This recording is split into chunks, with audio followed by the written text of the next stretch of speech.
All right, well, thank you. With it being 8:30, we're going to get started with the September 9th, 2022 hearing of the Governor's Pardon Advisory Board. Thank you for joining us.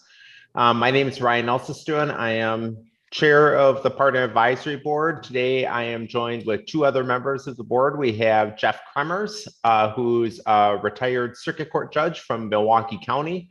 And we also have Noble Ray, who is the former chief of police for the city of Madison and now does implicit bias training for law enforcement agencies. I'm going to go through a few housekeeping items and then we're just going to jump right into it. So the first thing is we are going to be calling people up in the order that they are listed on the open meeting notice. This is an open meeting to the public. We are making it accessible to the public by live streaming it both on YouTube and Wisconsin Eye.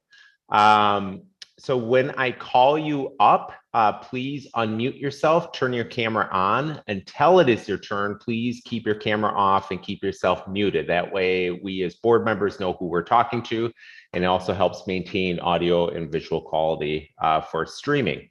So the order that I'm going to be calling folks up, I'm going to be starting with Joshua Pekka, then Jawan, then Ralph, then Kenyetta, then Shawanda, then Craig, then Tyrone, and finally Terence.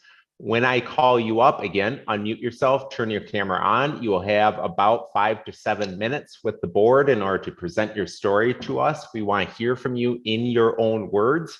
We sent you some questions to answer before today's hearing, and so we want those questions answered. In short, we want to hear how you ended up with a felony conviction.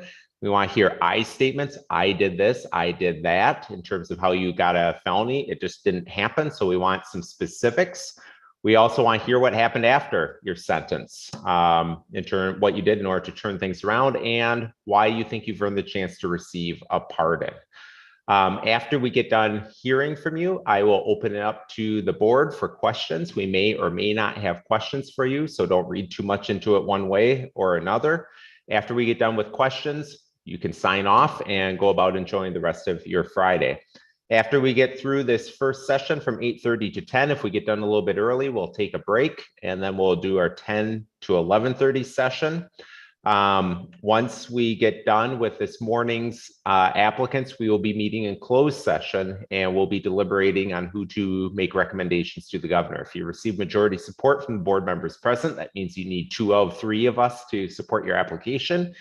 Your application will be forwarded to the governor. If you don't receive majority support, your application will be denied and you'll receive a denial letter from the governor's office in a few months, and you will be able to reapply within 18 months from the date of that letter.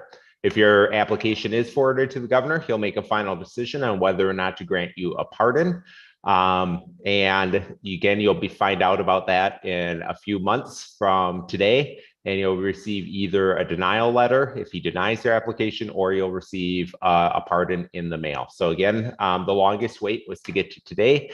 And since you've had a hearing, you will be hearing from us in the not too distant future in terms of the outcome of today's process. And with that, I think I covered everything for this morning's session. So we will start with our first applicant. So Joshua, it looks like you are on. If you wouldn't mind turning your camera on and unmuting yourself.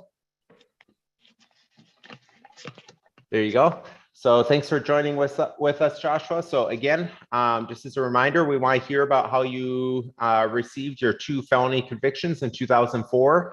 I statements, I did this, I did that, what happened afterwards in terms of your sentence, and why you think you've earned a chance to receive a pardon. Then I'll open it up for questions. So please proceed.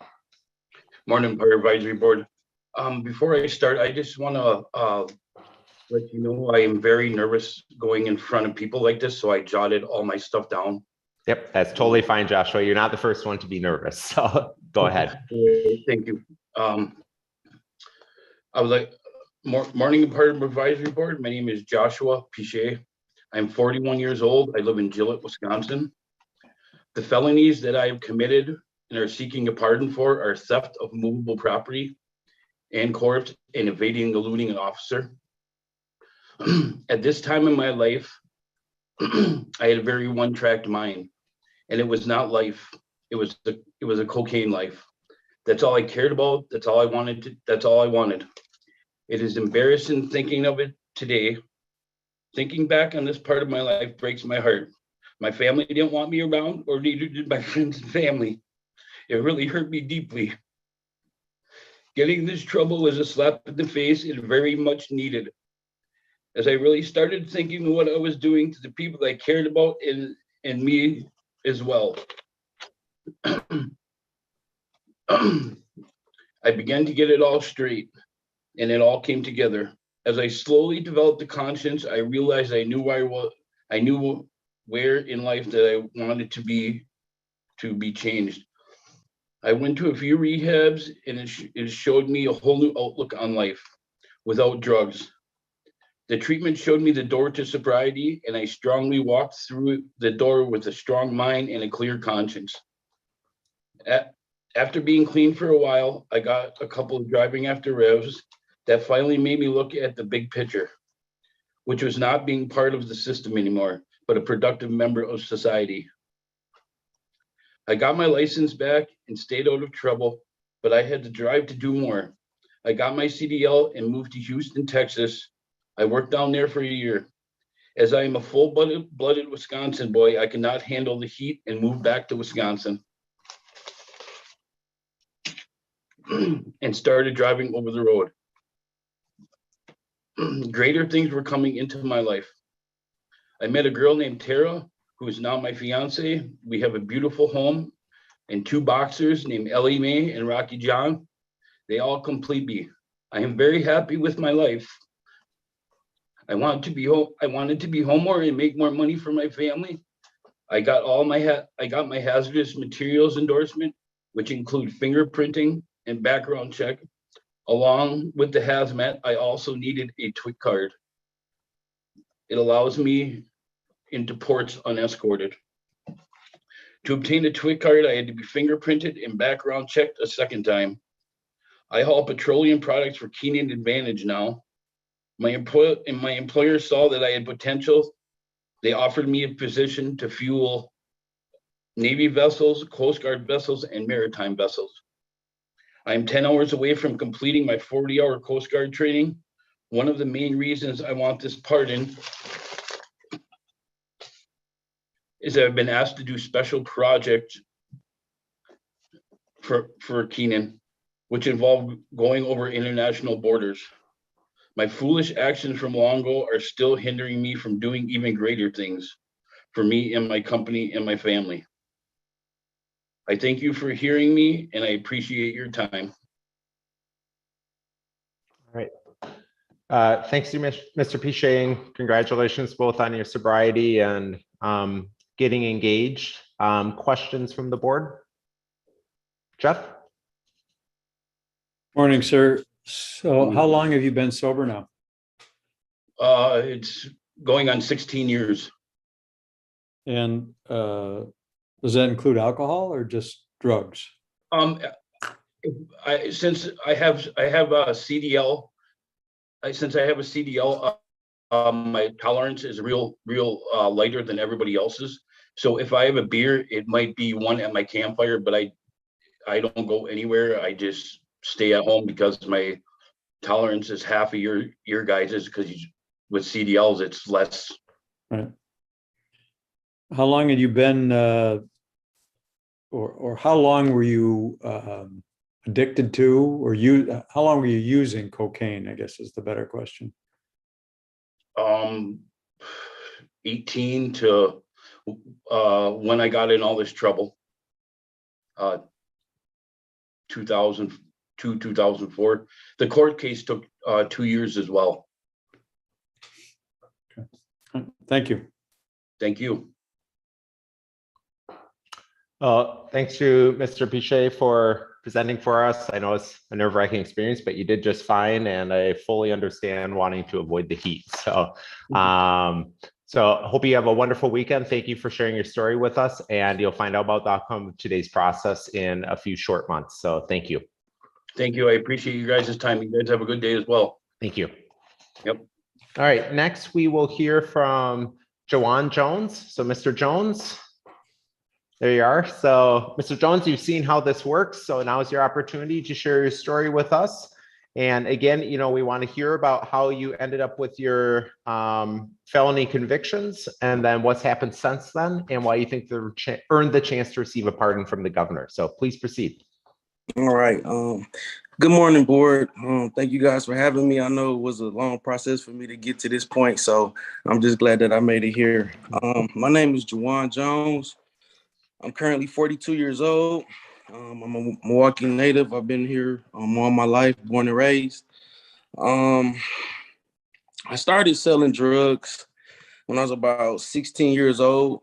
From there, it pretty much, I want to say, took over my mindset in my life when I first started selling drugs.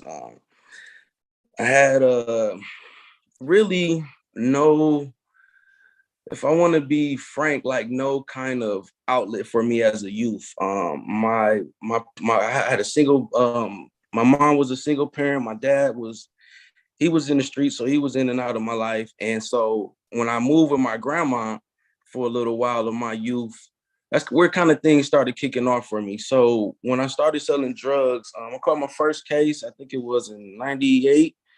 I think it was about 17 going on 18. I had served the undercover. And it was my first time. So when I went, I was on house arrest for a little while. And then when I, fighting the case, I ended up doing some time. I got out, went back around the same people, around the same area. I started doing the same thing again. And I caught another drug case, basically the same way. I ended up selling to another undercover. And in that sense, it was just the environment for me. The same environment, like if you guys know the areas of these places where these cases was caught, it was all pretty much in the same area with the exception of one. And so I just kept, I didn't have any other outlet. I didn't have any other options really. Well, I had options, but the way I was thinking, I really didn't exercise those other options. I felt that I could do it.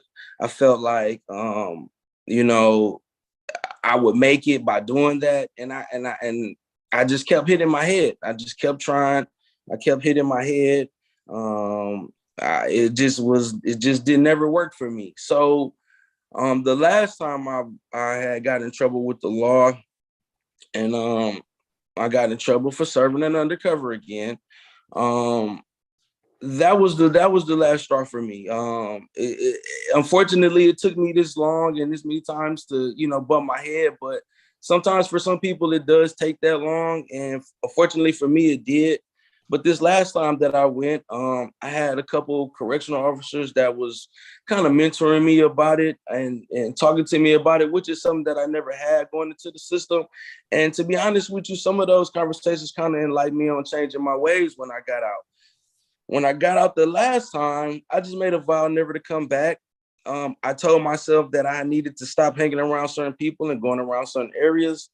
I told myself that I needed to find employment and I needed to do things to obtain employment to compensate for really what I was doing, which was trying to make money.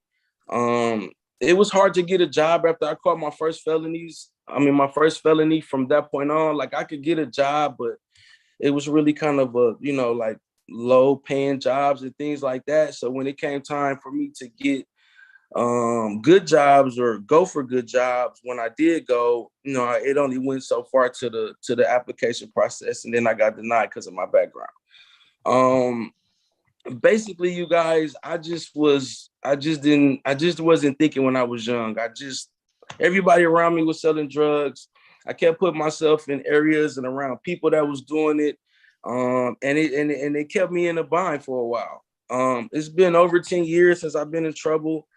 Since I stopped doing those things and hanging around those things, I found myself to have a lot more potential than I thought I had. I received my license. I received my lead abatement license. I went to culinary school for 2.5 years. I did construction for 5 years.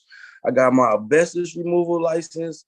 I'm a supervisor for Nate's Landscaping Company. I've been working there for the last 5 years.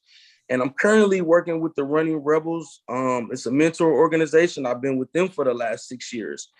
And when I first started working here, one of the positions that I filled out for was to be a mentor for the organization. But when I filled out the application, we had a contract with Milwaukee County and they denied me because of my background. I didn't know that I would have to go through that, but I did. And so I couldn't really work with this organization in the department of that because of that. So I've been here for 6 years.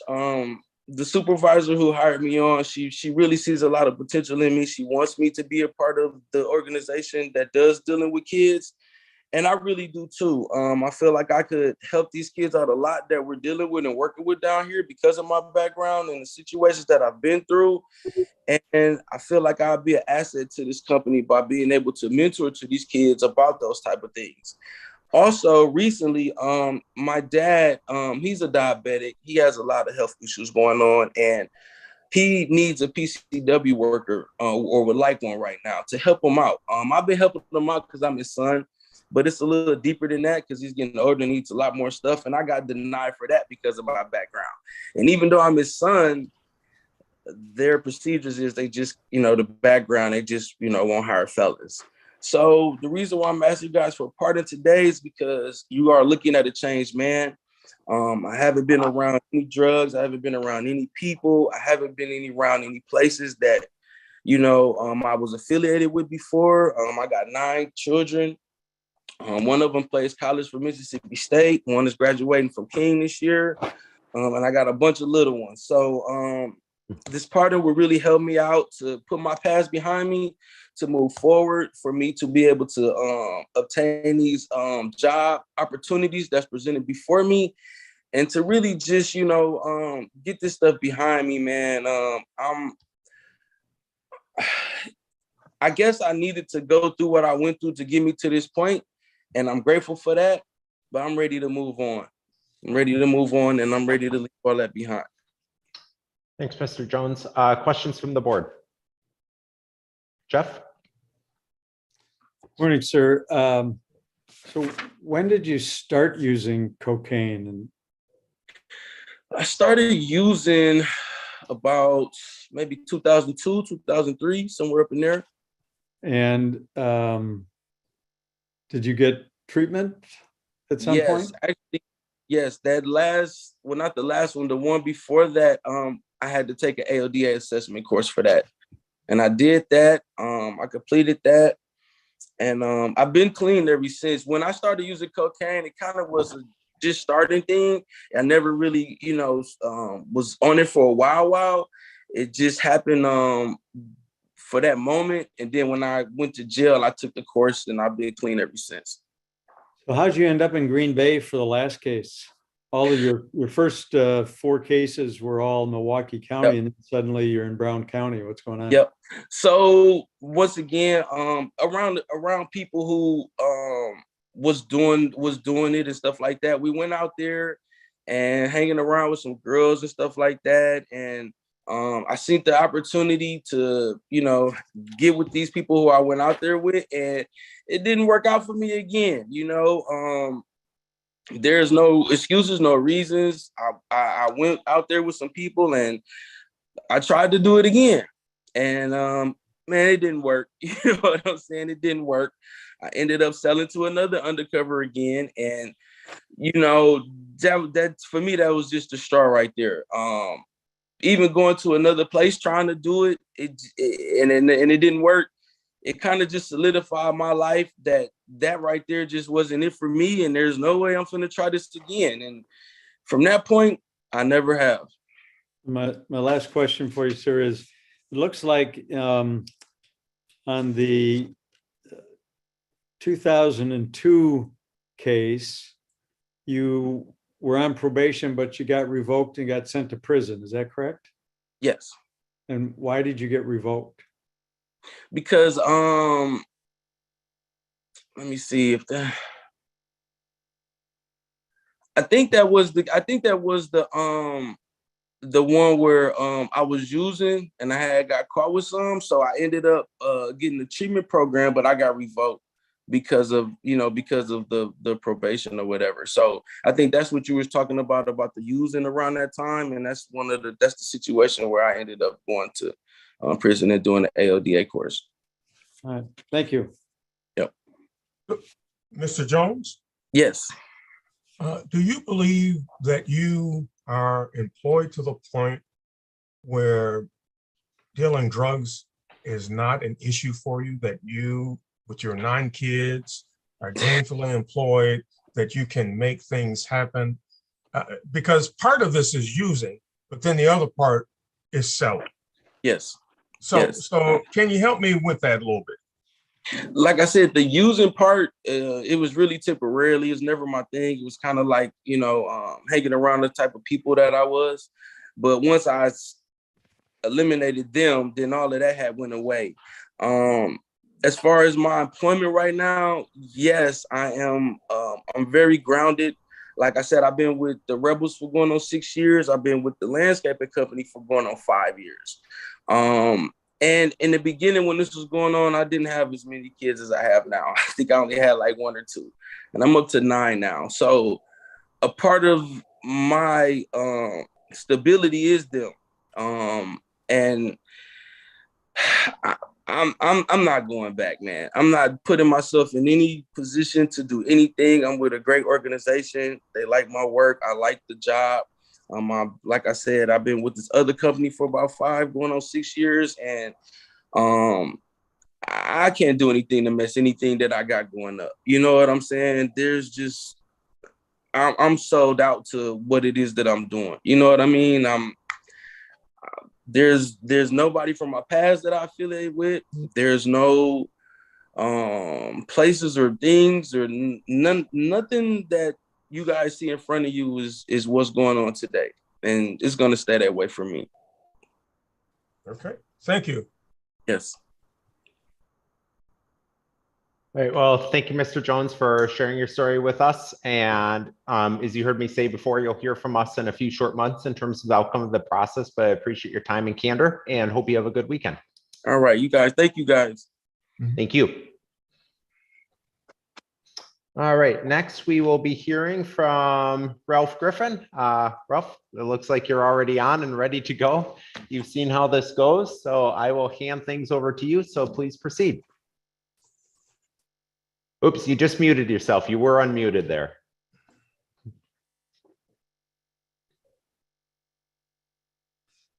Good morning, board. Good morning. My name's Ralph Griffin.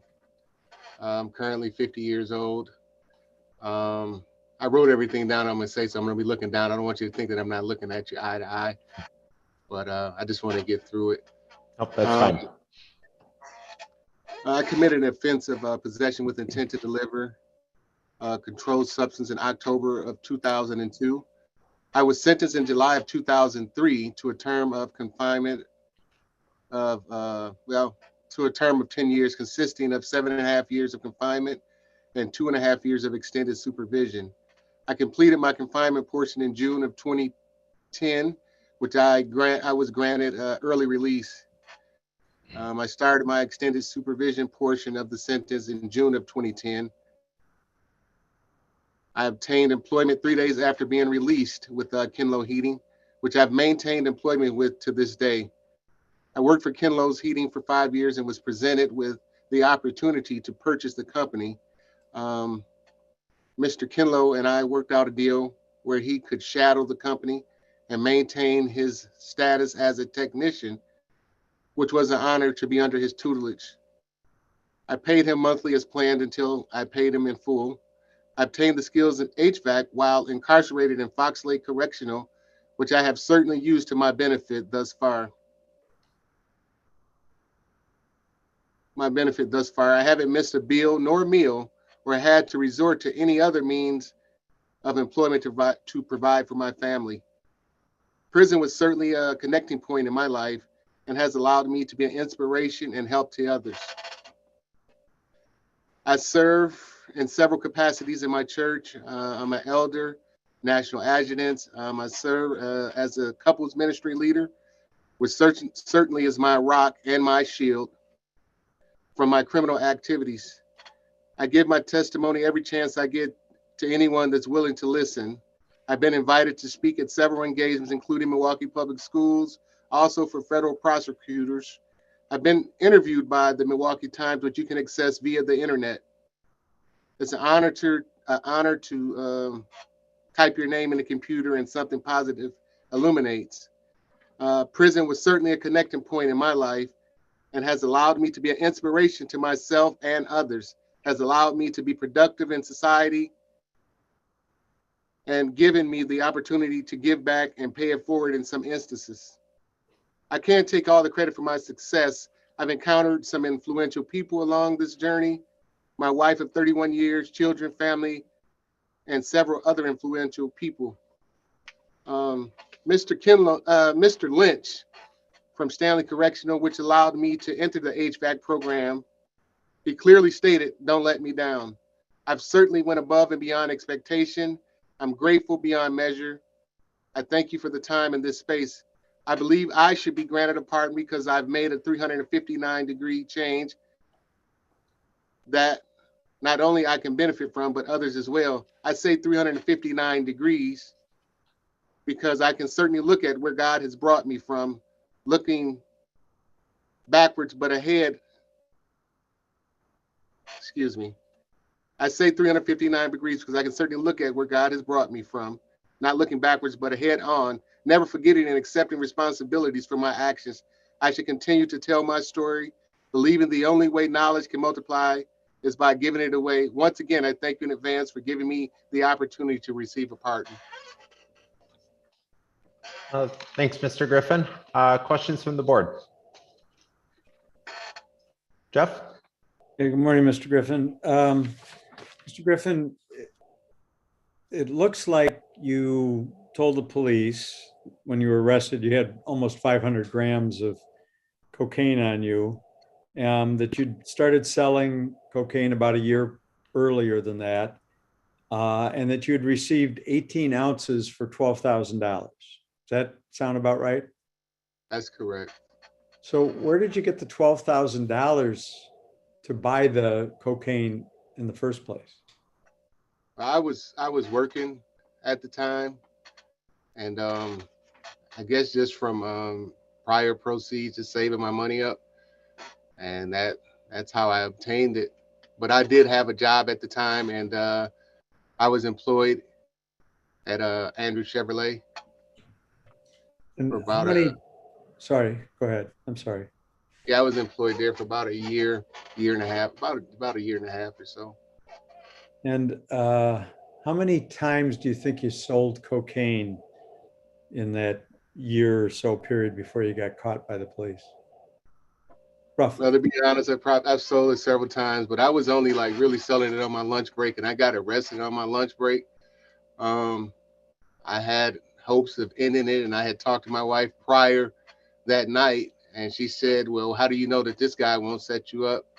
And the very next day, I was set up by a confidential informant, and that was the end of my selling cocaine career.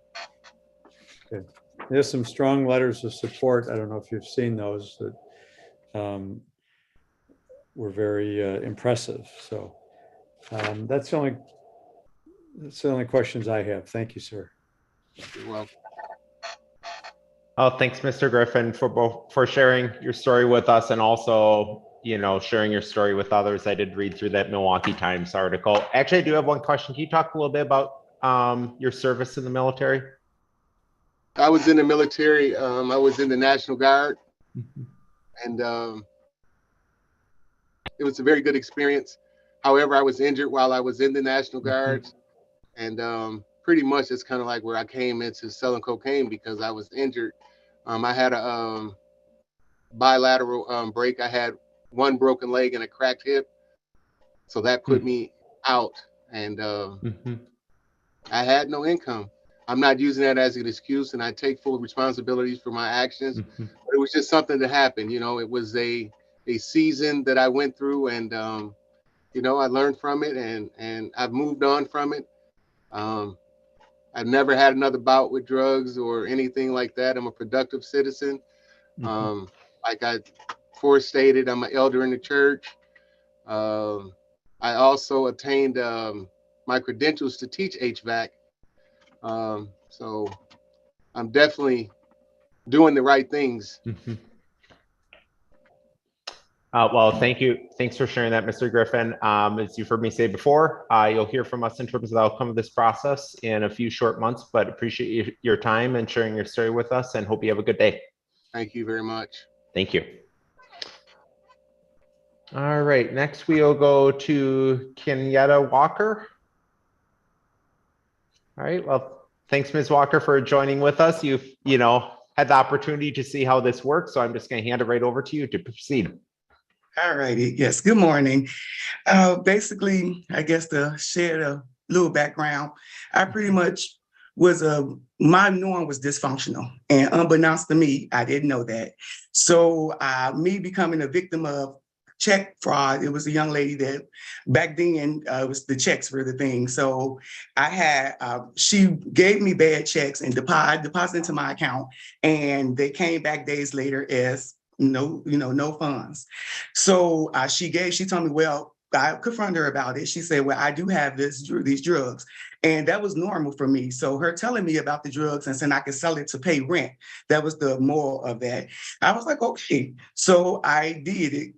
And I think the guy downstairs, he worked for the city, and he came upstairs and he saw the drugs and called the police. And here we are with that part as far as me being caught. I think probation time. It was back in 2002, I think. It was I did a little jail time and some probation time. And I completed those. And since then, I have, what I've done since then is that I had went back to school. I got my GED. I became a medical assistant. I had a child. I'm currently in the radiology program at St. Louis Community College. And so that was kind of hard because I did have to go through the ethics department in order to that. And that took several months. So I went out on faith. I quit my job and still went to the program. And I'm here. So I got cleared from it. So that was wonderful. Let's see here. I got a few more things. See, like I say, I have an 11-year-old daughter, and going back to my norm of dysfunction, I didn't know that, but now I know that. And having a daughter, I want her norm to be a real norm of positiveness, of doing things in the community. And that being said, I moved from Madison. Now I live in St. Louis for school, but in Madison, I was going to Mount Zion Baptist Church. I was the chair of the usher committee. Excuse me, I'm slow down here. I was the secretary of the usher board. The chair of the anniversary committee. I've done the homeless meal ministry it was over 10 years. Now me moving to St. Louis, I've been here about a year. Just this morning, I just got asked the position to be the superintendent for the Sunday school here. So that was an honor for me, for one of the elders to ask me that. Like I say, the radiology program I'm thriving with that. But the hinder is I would like to change as far as if I can get a pardon. I would like to volunteer at my daughter's school because I want her to see me being active with her and seeing that positivity. I would like to travel. I would like to, after I graduate, I would love to go to Hawaii for an ultimate graduation present. And I know you would need a passport for that. And let's see here, I'm just checking. I would like to buy a home, and in certain neighborhoods, and they look at you overall. And I believe if I can have a pardon, it would look better on my application of trying to purchase a home in a more prominent neighborhood, because I do not want my daughter to have a dysfunctional norm and get into trouble to know that is not normal. I think that's about it. So I'm ready for the questions. Thanks, Ms. Walker. Can you talk, and you talked about this some in the application, but, in addition to, the felony chart, well, I guess two questions. One, can you talk a little bit about, what was going on in your life between 97 and 2003? Because there's obviously the charge, the felony possession, which you're here for today in terms of possession.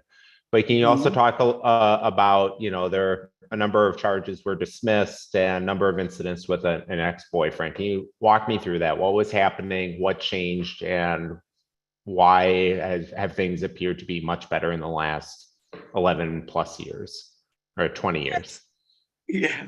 Well, from 97 to 2003, just to be transparent, I was young and angry, and not to, like I say, badger my mom, but she was on drugs. And so I saw a lot of fighting. So that was normal for me to see for domestic relationships.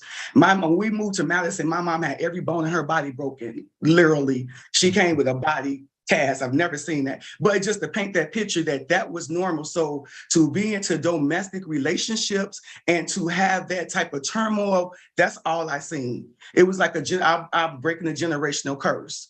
And when I went to church, I had a grandfather that passed away, and I went to church for his services, and the pastor preached on 1 Corinthians 13, what love is. And it was like a hit in the face. I'm like, this is love? And what I'm going through is not love. So that started changing, and I have my daughter as well. So that really sealed it. If I want to show her, I want her to go to college. I'm 42 in college. Yes, I'm glad I made it. But the moral of the story is that I don't want her to wait that long or have that much things going on of turmoil. She doesn't even know what an argument is. I understand you can healthily disagree to agree. You don't have to be physical. And that now I know that. And since then, like I say, I changed. I've got God. I have just got into more spiritually and just start stepping out on faith of seeing what. And when I started going to school, to be quite honest, I took a sociology class and just a few more classes of education because I did drop out. So I did not know a lot of things until I went back to school and started getting more education and getting more spiritual. Okay, thank you. Any other questions on the board? Noble? I do have a question. Kenyetta, I'm not 100% sure, but it is important that I recuse myself if I think I may know you. Oh, okay. Okay. And, you're from Madison, Mount Zion. I've got a lot of connections here, and I'm just not 100% sure. Have we met sometime before? No, I don't think personally, but like you're saying, because of Mount Zion, I've been a member. Well, before I moved, I've been a member for like 15 years. So I'm not sure if we met unless you arrested me before back then. No, I would remember that. Okay. But because my wife goes to Mount Zion right now, and I just wanted to make sure that there was not a conflict of interest. That's what I was. That's what. Okay, yeah. Okay, but yeah, like I say, I'm in St. Louis now. I'm not sure if it's been over a year or so. Like I say, I came out here for the radiology program. I keep saying it was so hard to get in, yeah. So I'm not sure, but like I said, I know your name because of who you are as far as in Madison. But I think I remember you and I meeting. I feel one-on-one. Okay, but I understand. Any other questions? All right, well, thanks, Ms. Walker. Good luck with your program. And I know it's not easy being a non-traditional, quote unquote, non-traditional student, but I hope you best of luck with that. And you'll hear from us in the not too distant future, but hope you have a good weekend. You guys, and take care. God bless you. Thank you. All right, next we'll hear from Shawanda Hicks. Let me see if she's on. All right, doesn't look like we have her, so we will follow up. We will jump ahead then to Craig Willis. Craig, looks like you are on. If you wouldn't mind unmuting yourself and turning your camera on.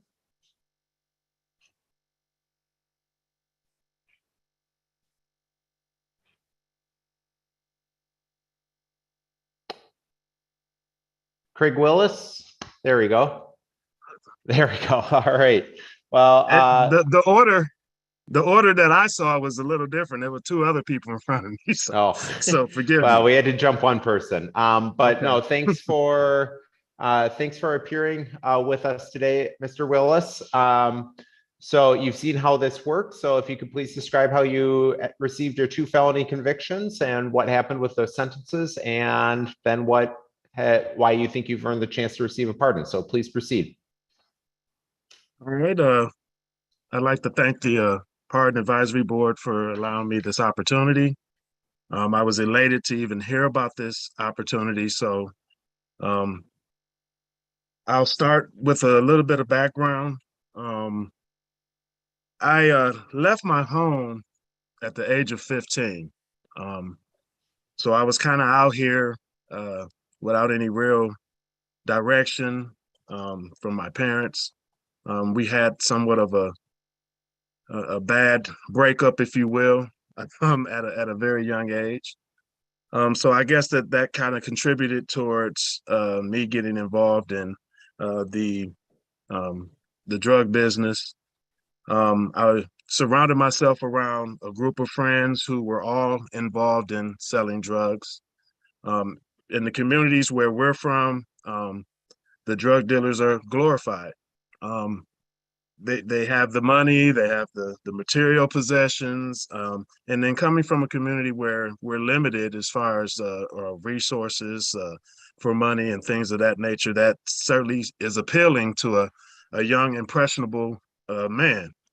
So in 1993, after probably 7-8 years of being out on the streets and running with a crowd that did this, I was convicted of conspiracy to deliver controlled substance, cocaine. Me and some guys conspired to sell to an undercover agent, and subsequently we were charged and convicted, and all of us, the whole group of us, all went to jail. So back in 1993, I went to jail in the state of Wisconsin. While I was incarcerated for the year, I engaged and enrolled in, college classes. Those were available to me because I was able to go to a camp, and I was able to go out of school and go to the colleges.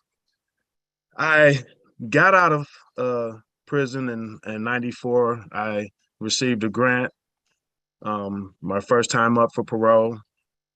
And there were people that were telling me that, Craig, I don't think you really learned your lesson. I think you maybe have another stint of prison in you. And I'm like, no. Got back out on the street, got back involved with the same people, started doing the same thing. I received a fleeing officer charge. One day I was pulled over and I ran from the police. Didn't have a license, was on paper, and just thought that I could get away. Well, that didn't happen, and I was incarcerated at the House of Correction for 9 months for that. At which time I engaged in selling drugs once more and was federally charged on this one. I received an 8-year or 90-month sentence, and that was enough to knock me in the right direction, to get me to look at my life, look at the path that I was on, and realize that I was doing the wrong thing and going in the wrong direction. I kind of think that I was born with an innate talent, love for business. And I think that played a part in what I was doing. I love business and I love doing things, but then it took me the second prison term to realize that I could channel that energy, channel that talent, and move in a direction where I'm engaging in business that doesn't ultimately harm others or the community that I'm operating in. So since I do want to mention the fact that I went ahead and continued my college courses in federal prison and actually obtained an associate degree in business with emphasis on marketing. And upon my release, I utilized those skills that I got from college in prison and started businesses. I worked for a number of companies when I first returned to society and was able to start a property management company where we managed and owned about 22 units, well, about 60 units actually, but about 22 houses in the Milwaukee area. From that and some of those proceeds, we were able to also invest in opening up, a martini lounge in the third ward of Milwaukee. We've also opened up a full service restaurant and entertainment lounge in the East Town area of downtown Milwaukee. I've operated that all the way up until 2018, at which we've now moved in the direction of catering, where we have a number of clients that are state and clients and private clients where we provide food to certain programs that actually service troubled youths, troubled women that have gone through a number of abusive situations. So what I did also with the lounge and the entertainment, I used that as a platform for a lot of the community-based organizations to come out and actually put their missions out on the table so that we could raise awareness through the community. There's a lot of programs that are being operated, throughout the communities in Milwaukee, but a lot of people don't know about them. So I used my lounge as a platform to provide a means to get this word out for these people that are operating these programs. I've volunteered for a number of youth organizations, done some volunteer work for the STOP program. I don't know if you guys know what that is, but it's teaching children to have a relationship with the police officers and the police community and law enforcement that operate in the communities. I guess I can say that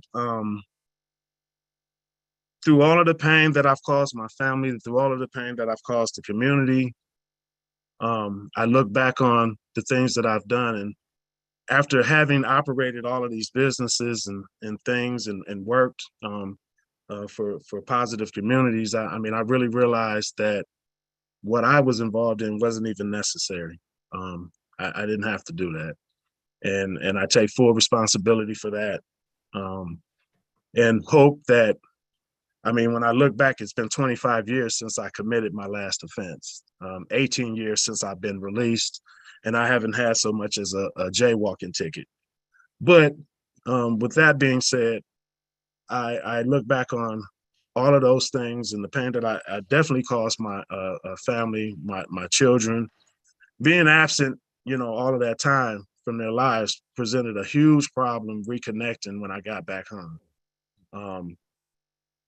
I married my wife. We've been married. I've raised my children since then. We've kind of reaffirmed our relationships now. I missed out on a lot of things, like teaching them how to ride a bike or taking them to school for their first day of school. And I missed out on those things. And that's been a hurtful, regretful thing. As far as the felonies and how you carry the scars of those felonies for the rest of your life, that's always been a huge problem for me to be able to accept that. And so when I heard about this opportunity that you could possibly get, a pardon for those things, I mean, it brought, a sense of joy to me. And having this opportunity to come back in front of and maybe hopefully be granted the pardon. It would help. It would go a long way in helping me to further involve myself in community projects that help and give back to the communities that I actually stole from. And I say that, with all of the sincereness of my heart. I talk to youths all the time. I really place a lot of emphasis on the children because they are our future. And I'm seeing how it seems to be like we're regressing. And I want to do something to stop that. How we grew up is totally different than how these kids are growing up now. And so if I can do something to help and change that, I want to. And so having a pardon would just give me make me another example to a lot of people that you can make mistakes and you can come back from that, and you don't have to always, you're not just stuck in the place where people are once they've committed these felonies. You can turn your life around, but you have to do the work. You have to prove yourself, and I understand that too. So 25 years since my last offense, I think that I have proven that I'm on a different path, and I think that I've made a 180-degree turn about face from the direction that I was going in and where I'm going in now. Great. So thanks, Mr. Willis. Questions from the board? Jeff? I got several questions. Good morning, sir. First one, well, it's not required. It is encouraged that applicants include letters of support or recommendation. You didn't do that. Is there a particular reason why? A number of the people that I've forged relationships with over the years since my release, they hold some very high positions, important people who have not a lot of time. I didn't want to burden them, taking away from what they have to do to right my wrongs and what I've done. And I spoke to one gentleman who was actually a high-ranking city official. And he kind of told me, I don't have a lot of time to do it, although I would definitely do it for you, but you're going to have to wait, because he had just taken office and he had a lot on his plate at the time. A couple of other people are actually judges who are very, very busy as well. And I just felt some kind of way about imposing my mistakes in their life and causing them to take the time out and write a letter of recommendation for me. Okay. All right. And then you have a federal conviction for a felony. Correct. So even if the governor were to grant a pardon here for you, you'd still have a felony on your conviction for the federal charge. Mhm. Why do you think this is important when you'd still have whatever block the felony has in your career path still going to be there, even if the governor were to grant a pardon here? Well, yes, sir. I had to start somewhere. There's still a process on the federal level as well to gain a pardon. And if I didn't start with the state where I started my problems, I got to start somewhere. So I started with the state, and if I'm granted, a pardon with the state, I could use that to help me in the federal process. And do you also have a conviction in Illinois for a firearm violation? Yes. Prior to me being a felon, I was caught with an unregistered firearm. So that was prior to the felony conviction. Correct. Which should have been expunged because the premise of the sentence was if I stayed out of trouble for 10 months, that they would expunge it after that. And my last question is, it looks like from our records that you still owe the Department of Justice $539.77 for restitution. That I was unaware of. And since you've brought that to my attention, I'll definitely go and take care of that. But I didn't know I had any. Doesn't necessarily mean just because our records or the court records Right. show that doesn't mean that it's accurate. Right. So I'm just asking a question. You might want to check into that and see. Most definitely. Regardless of what happens here, but thank you. That's all the questions I have.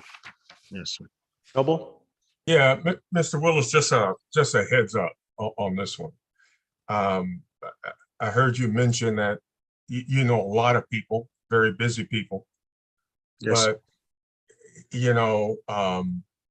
it sounds like you have tried to do a lot to correct your life, and you got good people around you. In the future, one of the things you may want to do, just think about it, just a suggestion, draft a letter for busy people and have them sign it. Because you know, you want to give yourself credit. That's all I have to say. I understand. Yes. Thank you. Oh, thanks, Mr. Willis, for sharing your story. You've gone through a lot and done a lot, and really appreciate learning about it. So as you've heard me say before, you'll hear from us in a few short months in terms of the outcome of the process, but hope you have a good weekend. Thank you. You too. Thanks. All right. Next, let's see. Looks like let's see if we have Shawanda Hicks. Doesn't look like we do yet, so we will go then to Terence Riddle. So, Mr. Riddle, if you don't mind turning your camera on.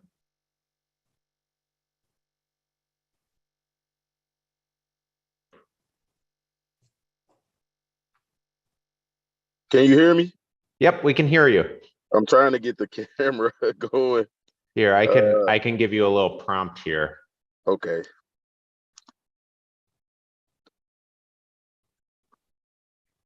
There we go. Yeah. Good morning. Good morning. Good morning. Well, thanks. I know you've had a busy morning, so yeah, I just got off work a little while ago. Yeah, no, well, that's the, Zoom makes it a little bit difficult in terms of unmuting and turning yourself, or, camera on and whatnot, but at least you can squeeze it in and still not miss a day of work. So, so Tehran, basically, what we want to hear from you, I think you heard from the last applicant, but, you have about 5 or 7 minutes to share your story with us. So specifically, we want to hear about your felony conviction from 2003, what you did and why you were convicted, what happened afterwards in terms of your sentence, and then, what happened that you were able to turn things around and earn the chance to receive a pardon. So please. All right. First of all, I want to say thank you to the board for even considering my application. I had nothing but gratitude. I also want to say that I take full responsibility for the 2003 felony that I committed. It happened like, I think I was more desperate than anything. I had just had my first son not that long before that, and I was looking for work and I couldn't find none. I didn't have any skills. So a former friend of mine, he was like, well, you could do this. So I had never sold it. I probably had a 72-hour run because I got caught up like a day or two right after that. And I feel like that was a blessing for me because it would have turned me, I feel like I was going susceptible to more things that would have happened if that wouldn't have happened, because I think that, if I'm not mistaken, the night before that I got busted, I looked up in the sky and I told God, I said, I really need a vacation. I need somewhere where I could clear my mind. And it's like that happened the next morning. So I wound up being incarcerated for like 9 or 10 months. I got out. I went to school. I got an associate's degree. Criminal justice associate's degree. I made the dean's list a few times.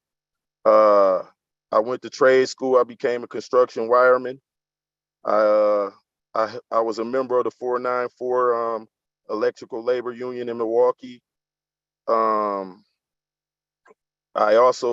grabbed a CDL, and I've been working for the city of Racine. I'm one of 5 street sweepers. In the wintertime, I drive a front end loader. I've been here for 3 years, and this my home. This is where I plan on retiring from. I got a good support system around me. I think it was a gift and a curse for me, the felony conviction, because it was something that honestly made me do things that I didn't think I had the courage to do, as far as going back to school and getting a higher education, because it made me have to prove myself to show that I was better, if not better. But as good as the person next to me that didn't have a conviction just to get a shot. And over 20 years, I had a lot of doors closed, but I had some open too. That's why I'm in the position that I'm in now. Because it was some people that did say, okay, we know that's not you. Come along with us. And we think you'll be a good asset to our work environment. The reason why I want the felony conviction gone because of some of the work challenges that I have. Like, it was a city inspector position I was open at. A lot of people said they thought that I'd be good at, especially with my background in statutes and looking up stuff. But I couldn't get it because one of the disqualifiers was having a felony on your record. So I think that'll open up a lot more doors for me, as far as having opportunities within the city of Racine to go a little bit higher, And like I haven't committed any crimes since then. I've been on the straight and narrow. I've been a productive member of my community. Like when I wasn't working, I was going to the community center and talking to the youth, because we got a lot of stuff going on around here with the shootings and stuff. Is getting real bad in Racine. But I volunteer my time. Like one of my recommendation letters came from Miss Hill, who's the director of the community center where I frequently went to, and she saw my journey firsthand. So I ask people that have seen me and that seen my growth, so they'll have their testimony will be more than fair for me, So that's why I asked them. I asked Randy and the superintendent. He's my boss. He was like, sure, anything, I know that you're, a good person, and whatever you need me to do, son. And he wrote it for me. So I was real. I had nothing but gratitude for that. Thanks, Mr. Riddle. I just have one question that I'll open up to the board. Can you talk to me a little bit about back in 2002, you were convicted of a misdemeanor, but there were several counts against you. A number of them were, one you were convicted, some were dismissed. What happened with that? What was the situation? I think in that time, like I was struggling to try to find out who I was at the beginning of like being like 20, 21, 22, up until like 25. And I think that when I was in psychology, I think Freud said that a male's brain doesn't fully develop until after the age of 25. So I was thinking that I was going through some turmoil within myself, and from those 2 years was really hard for me. But I went from that till now, and I think it was just a phase. It was some type of phase that I was going through. I think I wasn't listening to my parents. I turned 21, so I thought I could do anything that I wanted to do. And I was getting into little spits and spats up until the big one came. Yeah. And that's when God said, I'm gonna sit you down now. You're doing too much. No, that's helpful. I mean, that's why it happened, but what happened? I think I broke a phone. I think I took a phone and I threw it down on the ground. Was it a friend, significant other? Yeah. It was a girl I was dating back then. And she took my phone. I think she found somebody was in my phone, like I was contacting another girl or something like that. So she took mine and threw it and took hers and broke hers. And the police was called, and I wind up getting those charges or whatever, because we both was like pushing each other back and forth, and it was me that bit the bullet on that. But I take full responsibility for it. I've never done any of those things since then. I just believe that I was going through one of those rebellious times in my life where I thought I couldn't be touched at that time. Okay, thank you. Questions from the board? All right, well, thanks, Mr. Riddle, for taking your time of your busy day to speak with us. I appreciate you sharing your story and your candor. You'll hear from us in a few short months, but hope you have a good weekend. You too, no problem. I appreciate you guys. Thank you. All right. All right, and next we'll hear from Terence Boone. There you are, Terence, if you wouldn't mind just turning your camera on. There we go. Well, Mr. Boone, you've seen how this works, so now's your opportunity to share your story with us. So please proceed. Oh, good morning. Okay, thanks for taking me advisory board in the first place. Well, in 2008, I had caught a felony weed charge. I was smoking weed back then. They labeled me as a habitual, so they charged me with a felony because I got caught with it, I think 2 times prior, but I didn't get charged. I just took it because it was small amounts. What happened was I was 23 at the time. I lost my mom when I was just turned 21, actually 4 days after my birthday. And I had 5 siblings to look after. So I was working at Burger King, but it was hard. It just wasn't, cutting it. So I had started turning to marijuana to relieve stress. So they ended up charging me, I think, with a possession. I don't think it was intent or manufacturing or nothing like that. Like I said, I was a user. But since then, I've been on a good track. I've been on a straight and narrow. I've been working ever since then. I haven't been in trouble in the last 13 years since I caught the felony. Like I said, I was working at Burger King for 6 years. Then I got into home health care. And that's one of the reasons I want to be partnered, because I did have a passion for that. I actually made it to the Green Bay board. The Green Bay, what's it called? I can't think of the name, but I'm the registry, the Green Bay registry. I'm actually on there. I was a certified healthcare provider. I got my standard precautions, my med passing, and I ended up losing the job because some people had took over, and they said that I couldn't work in the field. But it actually surprised me because I was already working there for about 4 to 5 years, and the people that took over said that I couldn't work there because of my felony. And I was like, that's strange because I'm already doing it. But it didn't stop me there because I applied at another healthcare facility and they hired me. But I ended up working at Bridge and Stratton for a couple of years since then, because I think the healthcare field was, looking at me funny because I was a felon, but I didn't have no restrictions, and it didn't contain, the felony was nothing prior. Nothing, how can I put it? It didn't pertain to the healthcare field. Like, it wasn't no restrictions on that. But since then, I got my certified forklift driver. I got my OSHAs. I've done some community service. Like I said, I got about 5 certifications in the healthcare field. Now I work for the city of Milwaukee, and I'm actually at work right now. They let me set up the computer and do the meeting at work, so I wouldn't have to take off.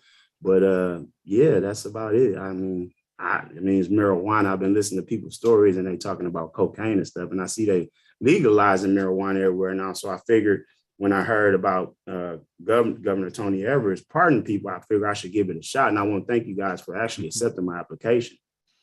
Well, thanks, Mr. Boone. I have 2 questions for you. One, in 2002, you had a conviction for misdemeanor disorderly conduct and misdemeanor endangering safety, use of a dangerous weapon. What happened there?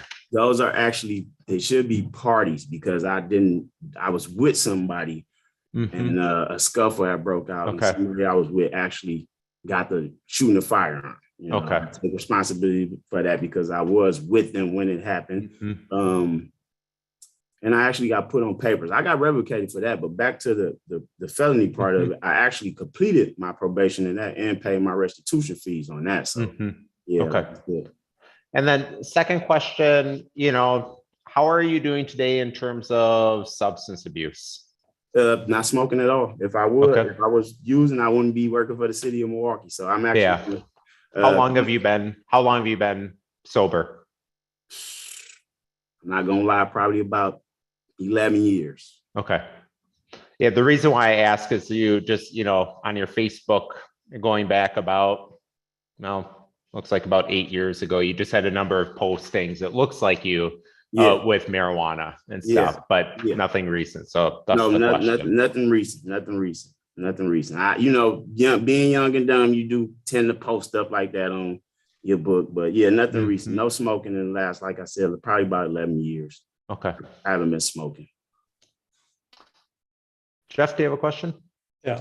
What do you do for the city of Milwaukee? I work in sanitation. All right. And The other question I have relates to the time you were serving on your conviction. It looks like there are a couple periods where you were in absconder status. Yeah, that's why I got revocated. I ended up stopped going to see my probation officer. Got it. Okay, thank you. All right. Well, thanks, Mr. Boone, for appearing before us and taking time out of the workday. Hope the rest of your day goes well, and you'll hear from us in a few short months. Thank you, guys. Y'all have All a right. nice one as well. Thank you. Take care. You too. All right. And so we're running a little bit ahead of schedule. We don't have Ms. Hicks yet, so we will be trying to get her for the next session. I know a number of you folks are on for the 10 to 11:30 session. Because this is a public meeting, we can only go on the agenda. We can't jump ahead. And so we're going to take a short 15-minute break here. So the board members will be turning our cameras off and muting ourselves. We'll jump back shortly before 10 a.m. and then I'll go through my normal housekeeping items. But thank you for being patient, and we'll talk to you soon. So thank you. Thank you.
Ryan, any word from Anthony, whether he's going to join us? At 10:30. Oh, at 10:30. Yeah, so we're gonna have to move Mr. James down. No, Anthony, I'm here. Oh, there you are. Perfect. Perfect timing.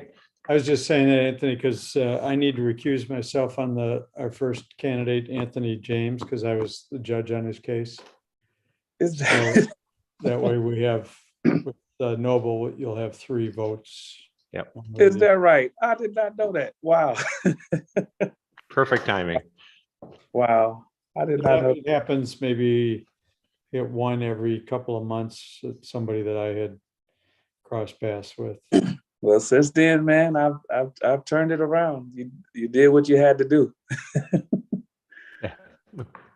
Oops. All right. Oops. Oops. All right, so we'll get started in just a minute here. Wow.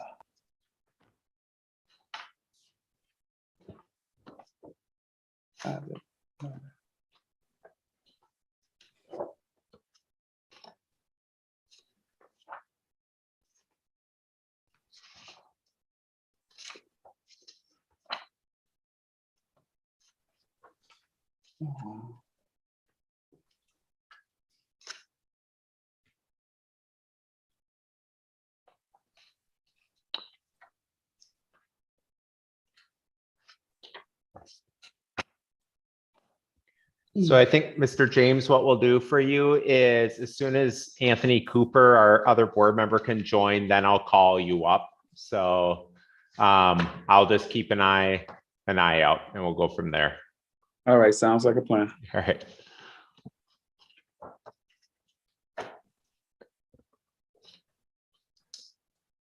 All right, I think we're pretty close to 10 a.m. I'll get started with at least my housekeeping items, and then we'll jump right into things. So first, thank you everybody for joining with us today.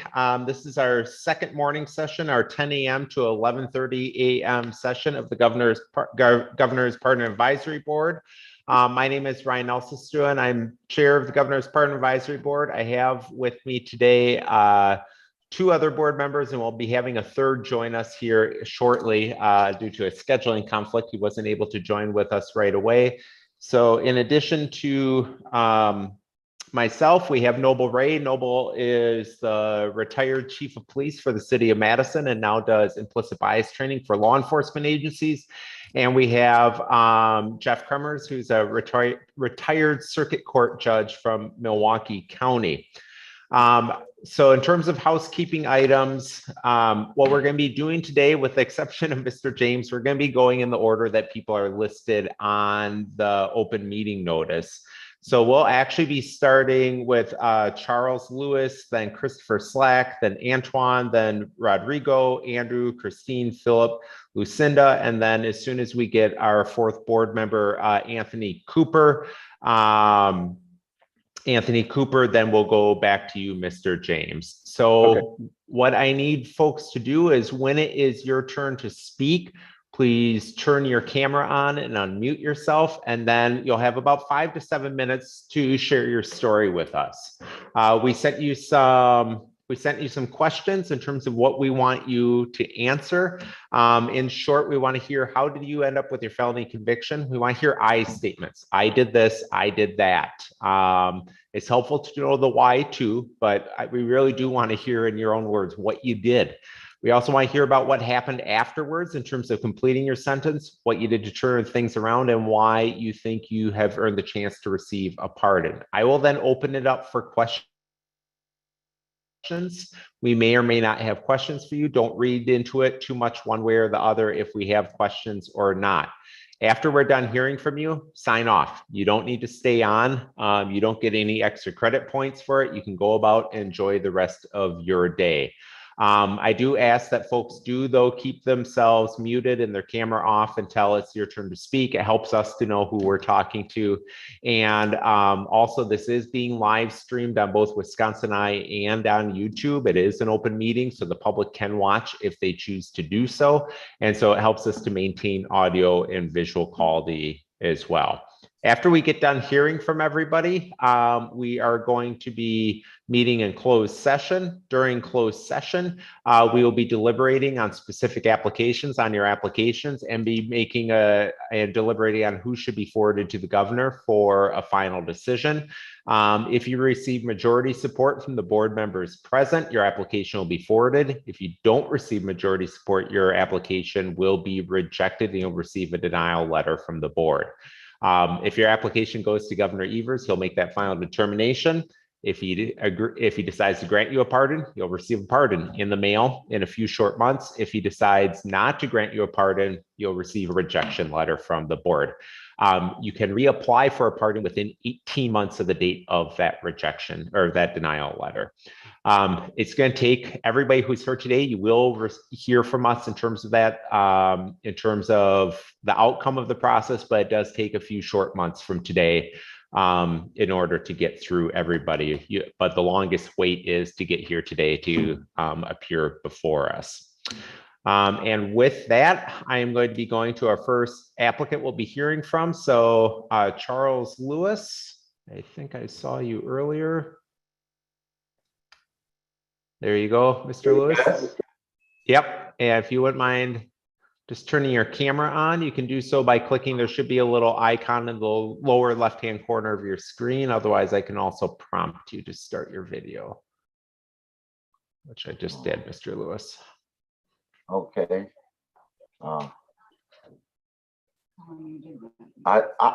there you go. You're good. You're good. So, Mr. Lewis, you get to be our first lucky person for this session. So, what I'd like to have you do is just go through how you ended up with those 3 felony convictions, what's happened since then, and why do you think you've earned a chance to receive a pardon? So please proceed. Well, my name is Charles Lewis, and I have 3 criminal charges. My first charge in 1988, my baby got ran over by a CTA bus, and then due to my learning disability that I had, that I have, I was reading at a 2.2 reading score, and it was kind of hard for me, so that kind of turned me into the streets, and I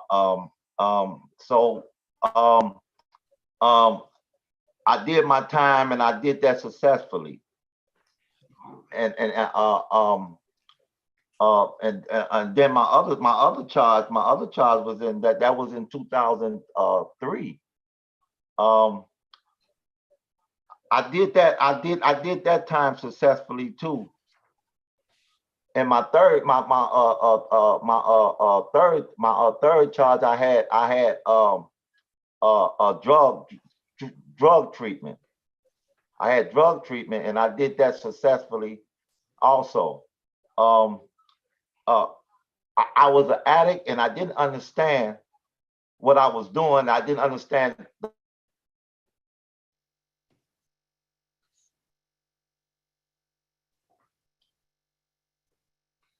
Looks like you froze, Mr. Lewis. I'm going to stop your video, and that should help with audio quality. So let me.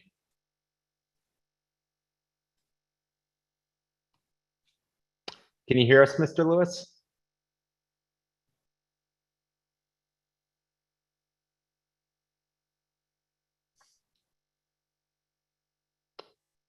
Mr. Lewis, can you hear us? Hello? Yep, we can hear you. So I just turned your, sometimes turning your camera off, which I just did for you, helps with audio quality. So, but it sounds like we can hear you. So you were, when it kind of froze up, you were talking about the 2003 conviction.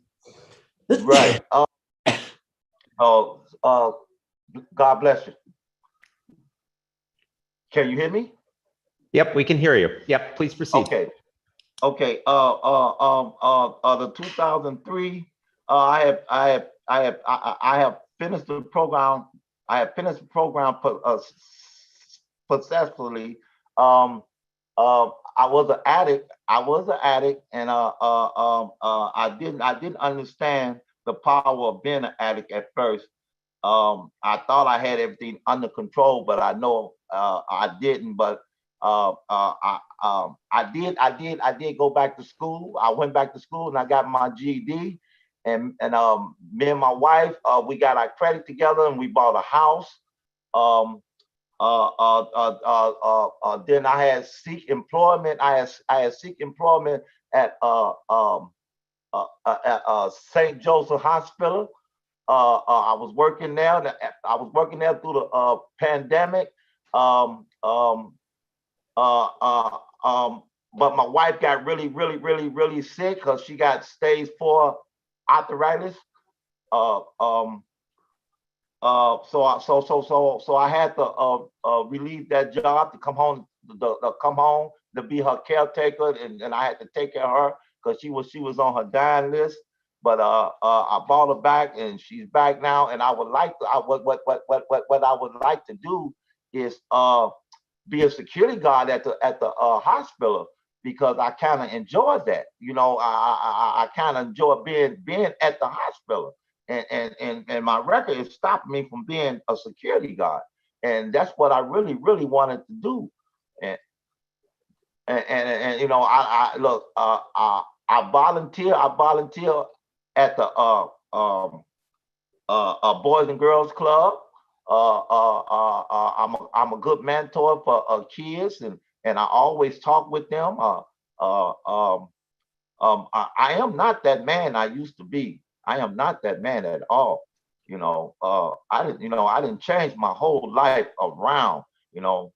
And I mean, it took me a while to get my first house. I was 49, but I got it. And, you know, and I'm surprised. I got my GED when I was like 48. So you know, you know, it was hard, but I done it. You know, I done it. And I want to go further. I really do. But this crime of mine, I'm just trying to take responsibility, and I take responsibility for whatever happened in my life past. I really take that responsibility, and the only way I can correct that is go forward, and just try to help people. You know, I like helping people. This is, you know, I like being positive. I always surround myself around positive people. I'm no longer around negative people. When they get negative, I walks away. When I see negative people, I don't have the same friends I used to have. You know. Oh, thanks. Thanks, Mr. Lewis. Can you talk a little bit about what happened in 2017? It looks like you're arrested for disorderly conduct for domestic abuse. What happened? Oh, my daughter. I was here. I was at home, and I was looking out for my daughter, and she just got to tearing up my house.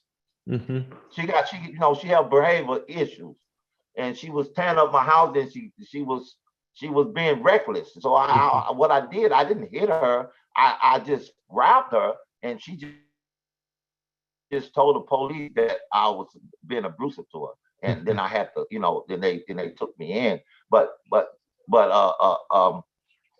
that charge was dismissed. Mm-hmm. How old was she at the time? Do you recall?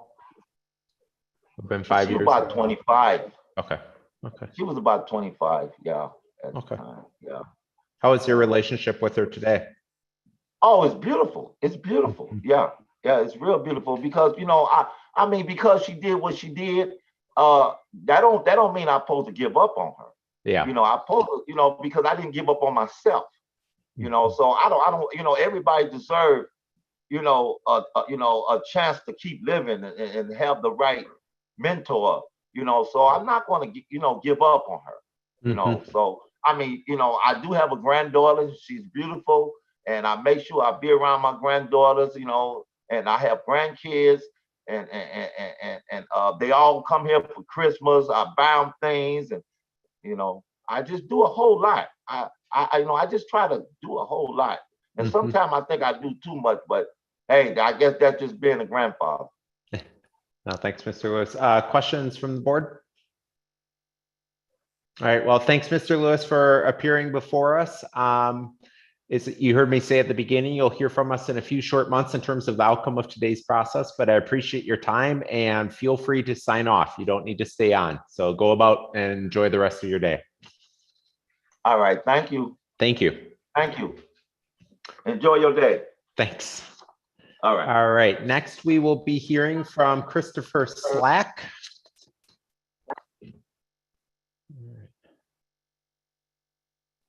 All right, there we are. So thanks for joining with us, Mr. Slack. You've seen how this works. So please proceed with sharing your story, and then I'll open up to the board for questions. Good morning, everyone. Hopefully everyone can hear me. Yep, just fine. This is the new Starlink, so it works good so far, but we'll see how we do. All right. My name is Chris. In mid-2012, I believe, I had my second possession of marijuana charge. I had it. I used it. I guess the only thing I can say is I've never really been into alcohol. I don't like the way it makes me feel. I don't like what it did to my parents, as well as my wife has a similar story. So that was kind of my thing. I did use it. I did possess it in my house, and I think what happened was my trash was pulled by the authorities, and they had found something in my trash that provided them to get a search warrant, and I of course was caught with it. I had it in my home. Since I was convicted later in, I think the next year, my daughter was born, and right as my daughter was born, I was sentenced to 30 days in jail, which they let me do house arrest for so I could go to work. And on the day she was born, I caught the first 10 minutes of my wife's labor till I had a curfew and I had to leave. So I think things like that are more of a deterrent for me, as far as being on the wrong side of our laws in this country. Was just missing the birth of my first child. That was horrible for me. Since then, a couple years later, I got really sick. I was diagnosed with synovial sarcoma. They removed a softball-sized tumor out of my right thigh, and I did the radiation. They wanted me to do chemo, but I was scared to death of it. So I kind of just ran away from my doctors and went I went to see the country with my family. We got a small RV, but I just started living better. I cut sugar. I started eating better, doing more activities, and just basically watching what I eat, because I think that's where a lot of that stuff comes from, is what we eat and what's in our food. But at the time, I had not used marijuana since my conviction, but at the time I was on massive doses of morphine a day, over 200 milligrams a day of morphine. And that went nowhere. I wasn't a person after that. I just wasn't a person. I wasn't a good dad to my children as far as attention and being able to do stuff with them. So again, I got off of that poison, and I was looking for a more natural pain management system. So I moved to Colorado, and I again did use cannabis. I could no longer smoke it, but I used topical oils on my radiation burns and more of the edibles type thing for pain management. And I got off the opioid medication which is probably the best decision I ever made. Since then, I also had a back injury. I slipped on some of our famous Wisconsin ice, and I ended up having surgery on my back, and I just recently got what's called a spinal stimulator. It sends a current, it's a battery that sends a current through your sciatic nerves. Since then, I've had 3 children in total. I went back to school for culinary arts. I think I haven't used cannabis in 4 or 5 years now. I don't find I need it. It's not something I want my children around. I mean, I'm kind of neutral to the medical benefits of it. I don't, but you know, at the same time, it was against the law, and I did it, and I wished I wouldn't have done it. That being said, my main hope is to have a record that doesn't include any felonies, not only for my future, but my wife is in her final semester to be in law enforcement. She wants to be a police officer and then eventually a DNR game warden. And we've looked into this, and we might have some problems with her being able to choose her career path due to my mistakes. And that would be such a blessing to have this off my record. Not only for, I mean, my kids will see it when they're older and they can use computers. And I'd like to not have to have that conversation in that way with them, that I was caught with it. I did it. And it would just be a blessing to have my rights back as well. But mostly I think I would feel such shame if my wife couldn't pursue her goals in her career if this came up. I know they do extensive background checks and polygraphs and all kinds of stuff for our law enforcement, and we think this will hinder her. That being said, I want to thank you guys for giving us this opportunity. Governor Evers' predecessor he never did any of this, and I really do appreciate the opportunity you guys have given us. And just ending, I think Mr. Charles before me hit it right on the head as far as when negativity is around, I just don't put myself in that situation. I leave the situation. I think that was right on when he said that, and that's kind of where I stand on it as well. Thanks, Mr. Slack. I have just one question that I'll open up to the board. Can you talk me through in 2005 your arrest for misdemeanor battery? It was amended to a non-criminal disorderly conduct. Tell me what happened and why it happened. If I'm not mistaken, that's not the violate a restraining order one, is it? I just have a 2005 arrest for misdemeanor battery, domestic abuse incident, and misdemeanor disorderly conduct. So I'm sure there's some allegation of hitting involving a close relation. I think that was the same on my records. It shows as a violating a restraining order, but it was a girlfriend. We were young. It was a passionate relationship.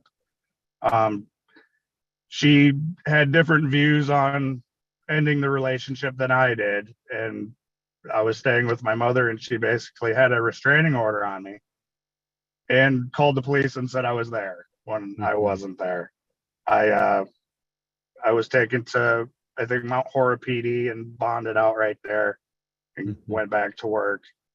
And if that's the same thing, which it could only be that, I don't have anything else. That is what it is. It's a young girl that didn't, she was just mad. She was upset that I wanted to end the relationship. And this is something she did. She called the police and said I was at her house, and I wasn't.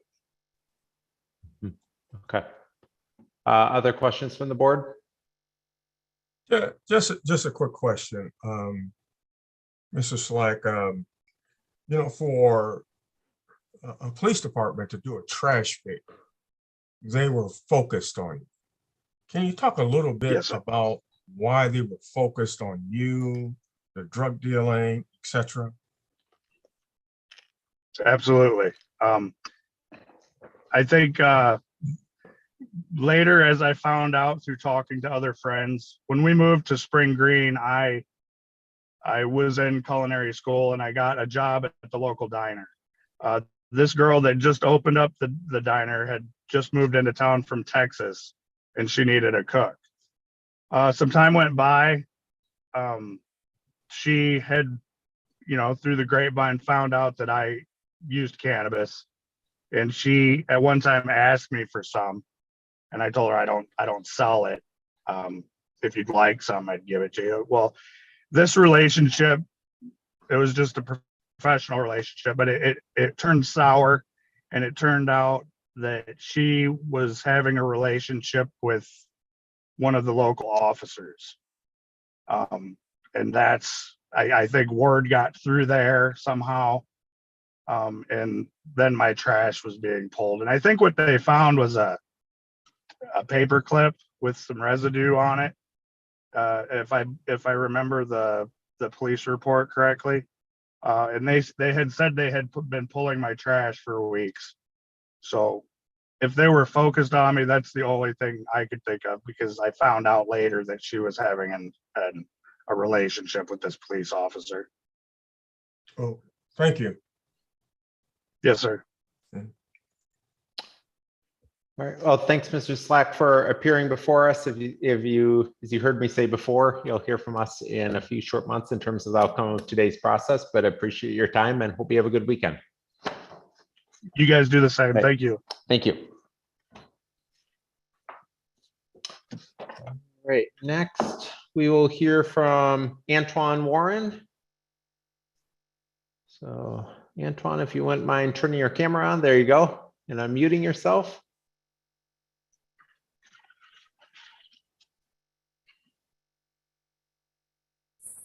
Hey, good morning. How you guys doing today? Doing well, doing well. Well, you've seen how this works, so please proceed. All right. My name is Antoine Warren. I now live in Katy, Texas, with my wife and 12-year-old daughter.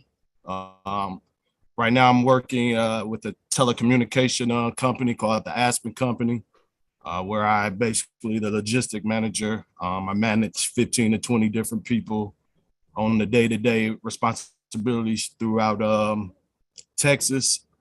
We basically deliver parts, telecommunication parts like fiber and other electronical material to, like I said, different parts of Texas.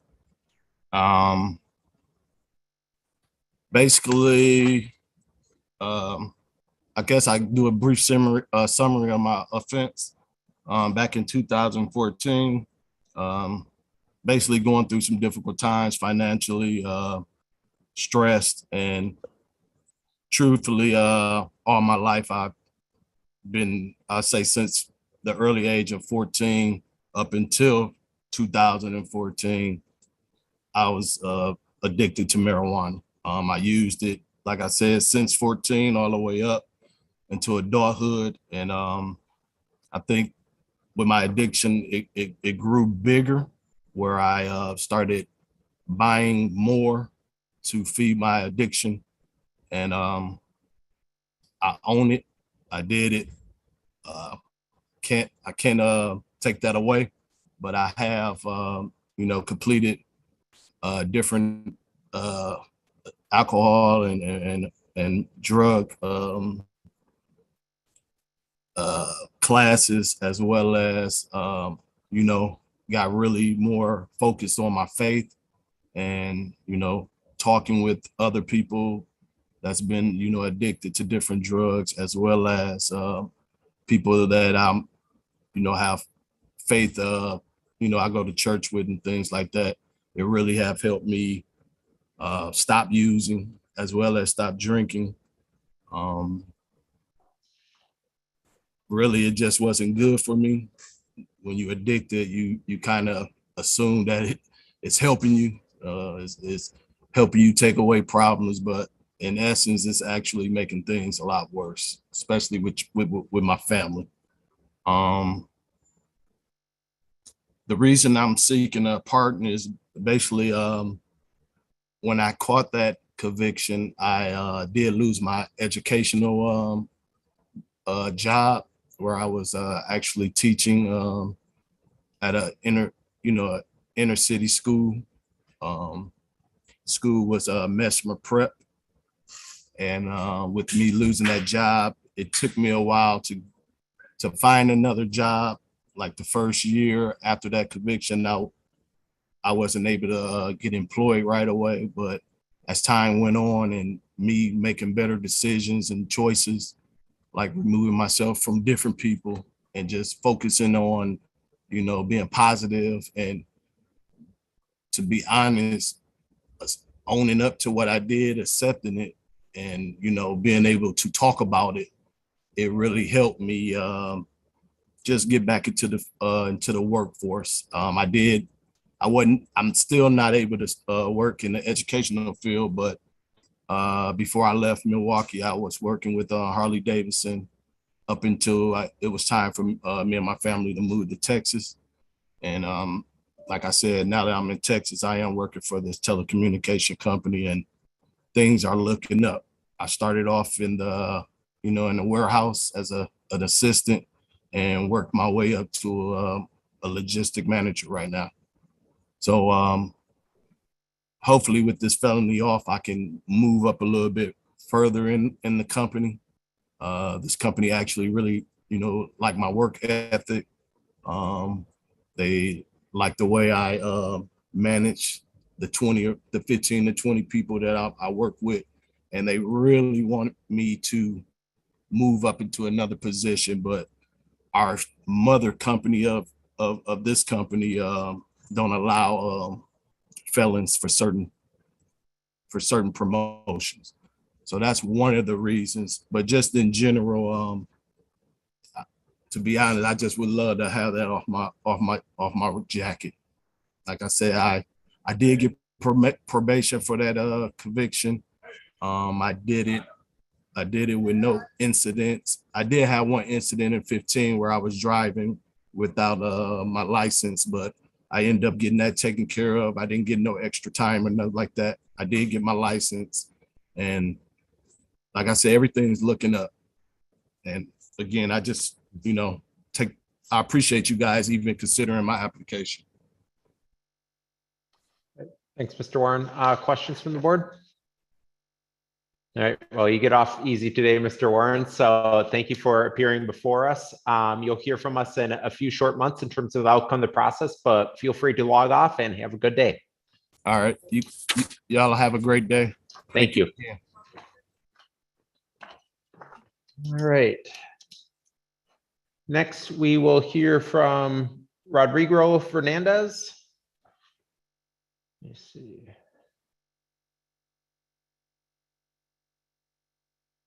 Rodrigo? Okay, unmute. Yep. Can you hear me now? Yep, we can hear you. Yep. Okay, how do I get the video up? I just prompted you.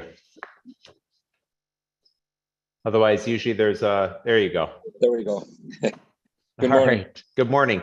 Well, you've seen how this works, so please proceed. Okay, my name is Rodrigo Fernandez, and I'm asking for a pardon for my felony and non-support, child support. And that was, I guess I could start back, and I think I got in 1992. I'm just young, bullheaded, just went through a divorce, and the ex-wife got custody, so, upset about that. So I didn't really want to pay it. I was just being dumb and a hardhead. So after being sentenced to 6 months in county jail, I did my 6 months and then got an early release, for good behavior, 4.5 months. And then while I was in there, I didn't like it. So I did get a job with the operating engineers. And then, so I've been there I just retired 3 years ago from operating engineers. So I did all my back support and everything, and I still, I have 5 kids and 7 grandchildren, so I still take care of all of them, and just love being a grandparent. And so, as far as I just got tired of being in jail, is why I just quit. Just quit doing it. Started to pay it. And the reason I would like to get it is we like to travel. Like I just retired 3 years ago. My wife and I would like to travel, and some countries don't allow you in as a felon. And like Antoine said too, I would probably just like it off my record too, since it was a non-violent crime, and I just like to have it off and to do some traveling. Thanks, And I think Mr. Fernandez. that's about it, I think.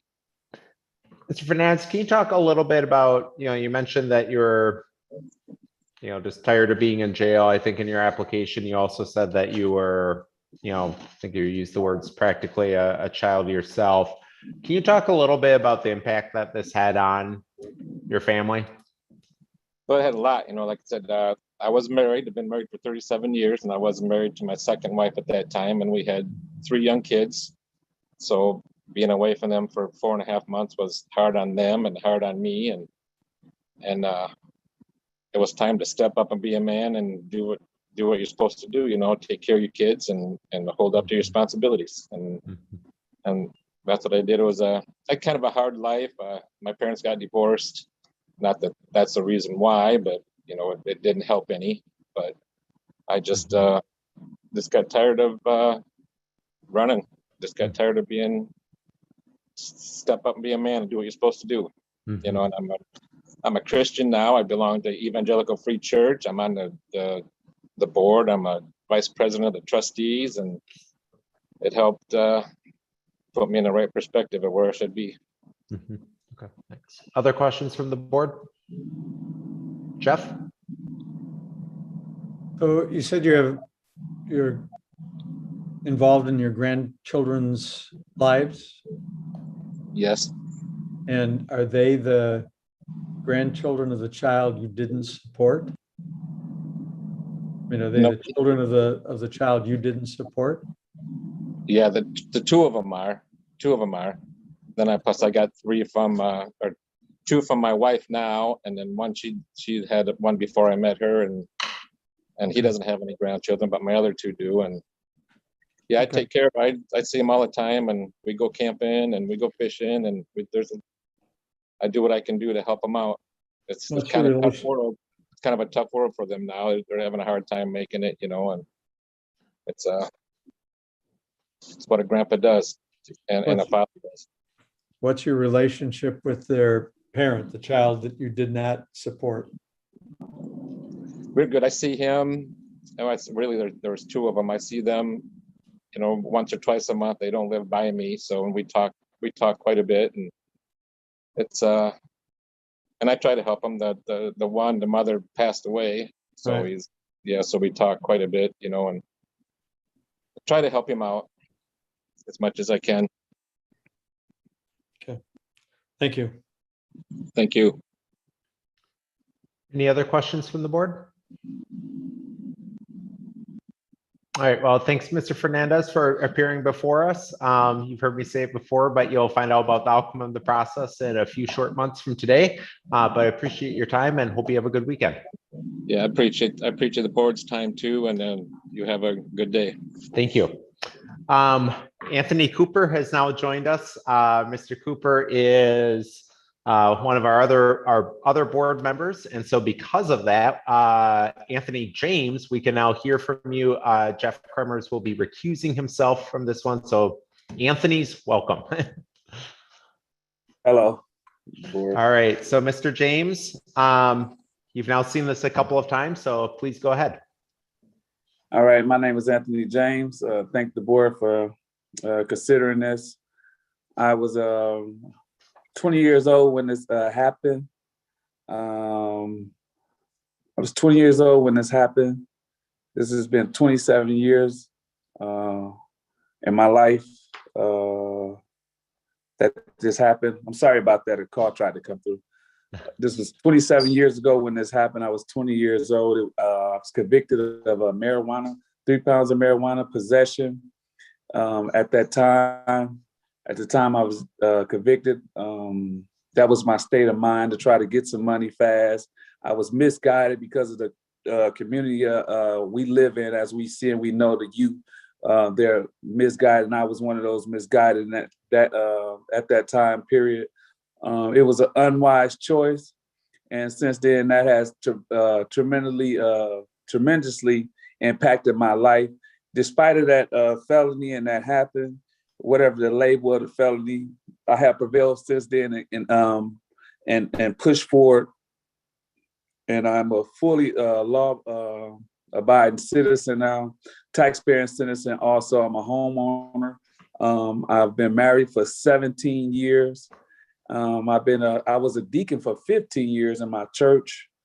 I've been a minister for like 5 years, and my wife owns a daycare that I help out with, and so I can't do certain positions in the daycare because of the felon. I also have a little side business that I do, which is AJ Improvement, where I use my hands now to build things. At that time, like I said, when I was a child, as the scripture said, when I was a child, I thought as a child, I spoke as a child. But when I became a man, I put away childish things. And that was the mindset that I had back then. But since then, I am a mentor. I've been a youth leader in my church. I've helped out the youth. I also have been a marriage counselor in my church, where we counsel other couples and things like that. I volunteer in my church for food pantry, passing out food, things like that. And I would love to give back. Anytime I see a young man, it's just prevalent in our community from the misfortune of what we've been guided and misguided. I always try to give them the other aspect of life. Like, you can take and do and make changes, with what you are doing, because I've done that and I've been the change, and I have people that I have impacted from that who look up to me and be like, wow, if you can do it, I can do it. So having this felony off me would be great. It has been like a halo that hang over me, but like I said, it hasn't stopped me, because I'm going to keep pushing, and I know who God is, and God is always redemptive. We all make mistakes. We all have done stuff in our life, and it's our past. And I would like to put my past behind me, and start over, and just despite whatever the challenge has been in my life, I lost a child. I lost 2 kids. We lost 2 kids. We lost one to some stuff that happened in the street in 18. Then we lost a child from carbon monoxide in the car. And just that impact of that, and just things like that, it just pushed me towards youth more, like wanting to really guide the youth, to let them know, like, hey, man, because when I lost my child, I got 3 other friends that he had. Even one of his friends is in the NBA. And but it just pushed me to love the youth more. I mean, and we need it, because it's a lot of misguidance from music and things like that, but we need it, and I need it, and redemption would be great for me in that aspect. And I'll be able to do more with this off my record. Thanks, Mr. Jameson. Very sorry to hear about your losses. One question I have for you, and then I'll open it up to the board. So on your background check, and just hoping you can clarify this, because on your background check, there's a big asterisk next to it, that there was a successful fingerprint-based challenge and you have a very common name. So in 1994, were you arrested for a misdemeanor disorderly conduct and resisting an officer? Does that ring a bell? Yeah. Yes, that's me. Walk me through that. What happened? That was me, 1994, being a youth officer. He asked me a question. It was really, I brought it upon myself back then. I brought it upon myself. I was being ignorant. He asked me my name. I kind of was rebellious against him, asked me my name, and I pushed it. It could have been totally avoided. And then it rang off into some other things where I was arrested, and just something, like I said, just young and not really knowing and being rebellious, and in the atmosphere, those 53206s and 12, those community is unfortunate, but it's there, and we really need help in those areas, and that was my mindset back then. That was my mind. Hey, he's an officer, but now I have a brother-in-law that's a police officer. I have a gym partner, he's a police officer, and I respect them in their duties and what they do. Whatever judge, like I said, even Kramer had to recuse himself. I respect them in their aspect. That's just that. Just two other similar questions. In 96, misdemeanor battery and misdemeanor criminal trespass. Does that ring any bells? Misdemeanor battery, misdemeanor trespass. If it was something, I don't quite remember the incident verbatim, but it had to be something probably with a woman or something like that. Something back then. I can't. Okay. And like I said, it might not be you. So yeah. I have a name that every time if I close on a house, I have because my name is so common. Yeah. And then just final one, in 2007, arrest for misdemeanor battery that was dismissed. Okay. Does that ring any bells from 15 years ago? Not off the, I mean, nothing that I can totally remember if it was dismissed. None that I can totally remember. If it's something that I did, I own up to everything that I did, but nothing I can. Okay. No. Yeah. Any other questions from the board, Noble or Anthony? Noble? Mr. James, the district attorney in this particular case opposes your part because of the number of convictions that you have had. Can you talk about that a bit, and how would you respond to that? The number of convictions I've had, I believe, I don't know if I was convicted of any thing or whatever it was dismissed that was on my record, but just being young, being misguided, being misled once again, just not really knowing or having somebody really guide me and direct me in certain paths. I made decisions that I'm not too proud of as of today. I made decisions that I'm not too proud of as today. But since then, I've changed my mind, my trajectory.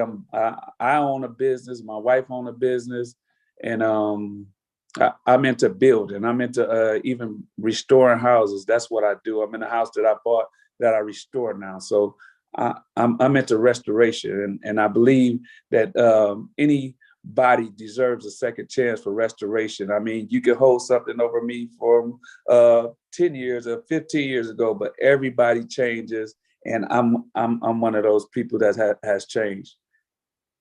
Oh, thank you. Any other questions? All right, well, Anthony, did you? No, I was just saying that no questions coming from me. Okay, thanks. Well, Mr. James, I'll stick to last names here. So Mr. James, thanks for appearing before us and for being patient. As you heard me say before, you'll find out about the outcome of the process in a few short months, but I appreciate your time. And again, my condolences for your losses. And I appreciate that, man. Thank you guys. Appreciate your time. Thank you. Take care. All right, next we will go to Andrew Hawk. I hope I pronounced that correctly, Andrew. Close. I get the same thing all the time, close, but not quite. So, Mr. Holch, if you can, you've heard how this goes. So if you can talk to us about your 3 felony convictions, how they happened, what you did to get those felony convictions, what happened with their sentences, and why you think they're a chance to receive a pardon. So please proceed. Okay. Good morning. Thank you for meeting with me. My name is Andrew Holch, and I am here today to ask for a pardon for the crimes I committed. At the age of 19, I befriended an individual and I allowed myself to be involved with criminal activity that included burglary, party to a crime, and insurance fraud. In Elmo, Wisconsin, the individual and I entered a property with intention of taking my snowmobile to file a false insurance claim. While I did not enter the shed, I was on the property full aware of what was going on, then later filed the false insurance claim and was convicted. I was also convicted of 3 counts of forgery by use of a stolen checkbook. Myself and the individual used a checkbook to purchase die-cast collectibles and automobile parts at the Jefferson County swap meet. I take full responsibility for my actions.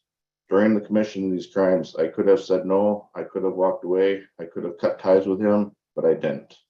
I allowed myself to be convinced that we would not get caught, that the insurance company would just shake it off, and that nobody was getting hurt. That was not the case. Many people were affected by my actions. The victims' families, friends, community members alike. I created a distrust in the banking system, making innocent people wonder why they could not be trusted. I am truly sorry for my actions and have worked hard to make the corrections needed to live as a model citizen. I have cut any and all ties with that individual and any associates, have not had any type of contact, nor will I in the future. I pled guilty and was sentenced to 6 months in jail and 5 years probation. During my time in jail, I knew I had to make a plan to change my life completely around. I needed a job. I needed to abide by all the rules of probation. I needed to pay restitution as soon as possible, and I needed to rebuild the shattered trust of a small community I lived in. My actions were difficult to forgive and impossible to forget. Towards the end of my jail sentence, I was able to secure full-time job employment and began to have restitution taken directly out of my paycheck. I also made sure I was paid up and ahead on supervision fees. I needed to prove to the probation officer I was serious about changing my behavior. I needed her trust, and I did this by reporting early, being home for visits, showing her progress in life, such as accomplished projects around the house and yard, along with working next to my grandparents on the family farm. I had no violations on probation. Restitution was paid off, and I was discharged November 1st, 2007, 8 months ahead of schedule. I have maintained employment with Ashley Furniture Industries since September 2004. Ashley was kind enough to give me a second chance to come back and work for them, a chance that means the world to me. I got hired for an above average wage and have been grateful for the opportunity to be part of a worldwide company. I plan to retire from Ashley and grow with the company as my way of saying thank you for giving me a second chance. I won't let them down. Community involvement, I enjoy taking part in ATV charity benefit rides, also motorcycle charity rides such as Rumble on the Lake. My wife and I take part in breast cancer awareness and fundraising dart tournaments. I take care of my elderly neighbors and disabled neighbors. I help them out with snow removal, storm cleanup, assisting with lawn care, anything that they may need done, garbage, whatnot. I joined the local snowmobile club to help out keeping the trails clear and ready to ride. And then I take part in vintage snowmobile rides as well. I enjoy spending time with my grandparents, my nieces, and my nephews, who is also my godchild. My wife and I have been together since January 2011, married since 2017. We purchased our house and take pride in our lawn and garden. The reason I'm seeking a pardon from Governor Evers is to advance my career with Ashley Furniture. A pardon would allow me to travel outside the country, as Ashley is a worldwide organization. Ashley also offers overseas medical treatment at no cost to employees and employees' spouses for certain types of procedures. Receiving a pardon would also allow me to show Governor Evers and the people in the state of Wisconsin that I have changed my life completely around for the good and will continue to work hard, not only at my job, but also towards making the community better. Thanks, Andrew. Questions from the board? All right, well, thanks for appearing before us, Andrew. You've heard me say this a couple of times. You'll hear from us in a few short months from today, but I appreciate your time and hope you have a good weekend. Thank you. Have a good weekend, guys. All right. All right, next we'll hear from Kristen Davis. Christine or Christiane? Can you see me? We sure can. Well, you've seen how Hello. this, hello, Ms. Davis. So you've seen how this works, so please proceed. Okay. All right. Well, my name is Kristen Davis. You guys spelled my name wrong also.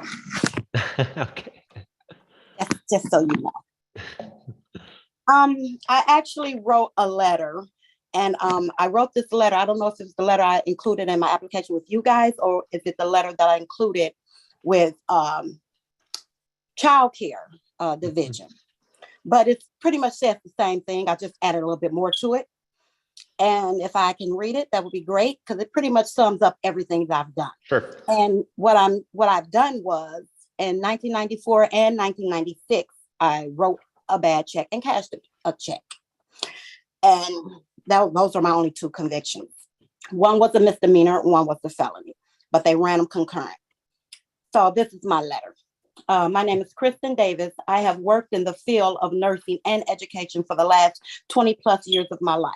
I have fostered children during that time. As a young girl, I made the stupid mistake of getting involved with the wrong people that convinced the easily manipulated young girl to cash and write a check that did not belong to her. I truly regret that decision to this day. However, I was able to give back to my community through working with special needs and regular ed children for the Milwaukee public school system for at least 14 years. Until I went all in with nursing. I became a certified nursing assistant in 1999 after having my son, who is now in the United States Air Force, and I'm very proud of that. And he graduated from Rufus King High School, one of the top schools, I might add. I did that by myself, of course, single mom. I have the passion for helping those in need. I do not think it is fair. And I say this part that I don't think it's fair because with the child care, this was directed toward the child care board. I do not think it's fair to take away my career, training, and hard work. I tried to get my record expunged and was told that they weren't doing it at the time. That was about 5 to 7 years ago.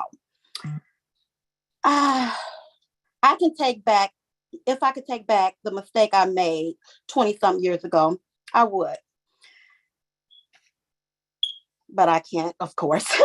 I continue to be the best me that I can be. Can be by helping my community give back to the community. By helping my community and giving back to the community. I received probation for what I did and have not been in any kind of trouble since then. I've worked with Habitat for Humanity, building homes in the community as well as my very own home. I live in the 53212 area code, which is low income area. That has a lot of children that is in need of childcare. And that is why I'm actually trying to get this pardon, because I was trying to open up my own daycare and was told that I could not own a daycare. And some people said I couldn't even work in it, which kind of didn't make sense to me considering my career has been in either education or the healthcare field. So it kind of, I just didn't understand. So I kind of wanted to open up my own daycare because of this. Because in my community, it's a lot of kids that's lacking meals, education, a safe place to be. And I see it every day. And it's just heartbreaking. I believe that I have this gift. I believe this is my calling as far as helping people that's in need, whether it's elderly or children. That's what I've been doing. That's what I enjoy doing. I think it takes a special kind of person to do the work that I do, to be in my field. And I'm very appreciated by clients and the family of the children I have taught. To this day, I still get phone calls. I am asking you guys to consider my livelihood when making a decision that can affect my life. I currently work at Freighter Hospital. I am a certified nursing assistant on the oncology floor. I've been there for over a year now. I also have furthered my education. I have my associate's degree in business. I am kind of like 6 credits short of getting my bachelor's degree in criminal justice. Hey, I'm a granny. I love that. And I think that sums it up about me. Thanks, Ms. Davis. Questions from the board? All right, well, you're very thorough both in your presentation and your application, Ms. Davis. So thank you for appearing before us. You'll hear from us in the not too distant future, but hope you have a wonderful weekend. Thank you, you too. Thank you. Bye-bye. All right, next we'll hear from Philip Anthony. So Mr. Anthony? I'm here. I'm All here. right. All right, Mr. Anthony. Let me just see if we can get your camera on. 1 second. Now, how do I do that? Okay. There we go. All right, so Mr. Anthony, you've seen how this works, so please proceed in terms of telling us about your felony conviction. Okay. Good morning, Honorable Pardon Advisory Board members. I'd like to first pray. Father, I ask for guidance in this presentation. I ask for it and pray that you guide me in the name of Christ, Yeshua. My name is Philip D. Anthony, born to Mr. and Mrs. Elizabeth and Charles Henry Phillips Anthony in Marion County, Indianapolis, Indiana on August 28, 1952. I reside in Tulsa, Oklahoma. I am a divorcee, which occurred 21 years ago after my dad passed. I sit before you for consideration of a pardon for my juvenile felony convictions of party to a crime while armed with an unloaded revolver. 5 years was the sentence to the Green Bay Reformatory on January 28, 1972. I was 19. I was very guilty of the crimes.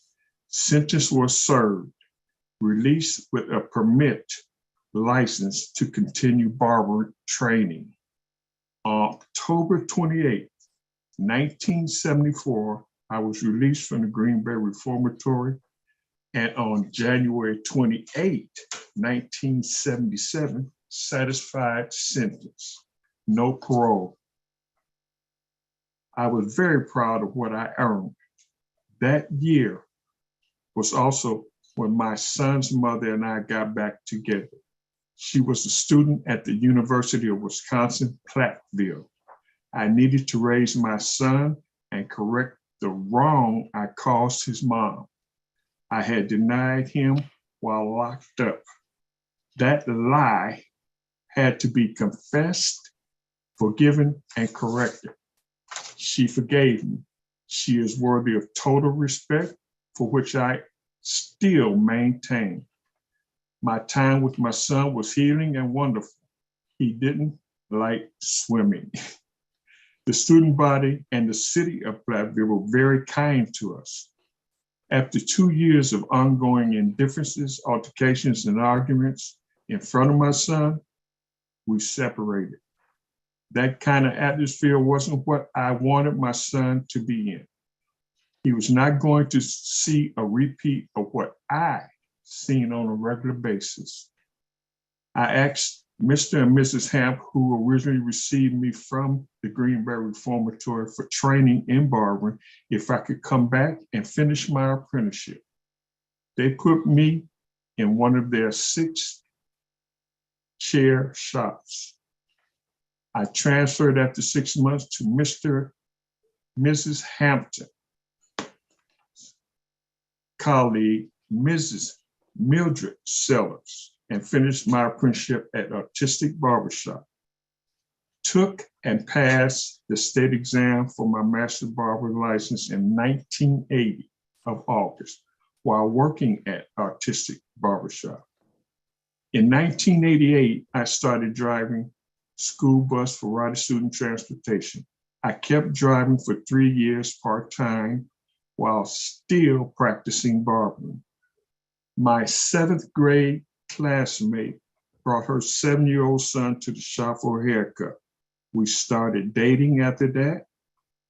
She had a total of 3 kids, 2 girls, 12 and 13.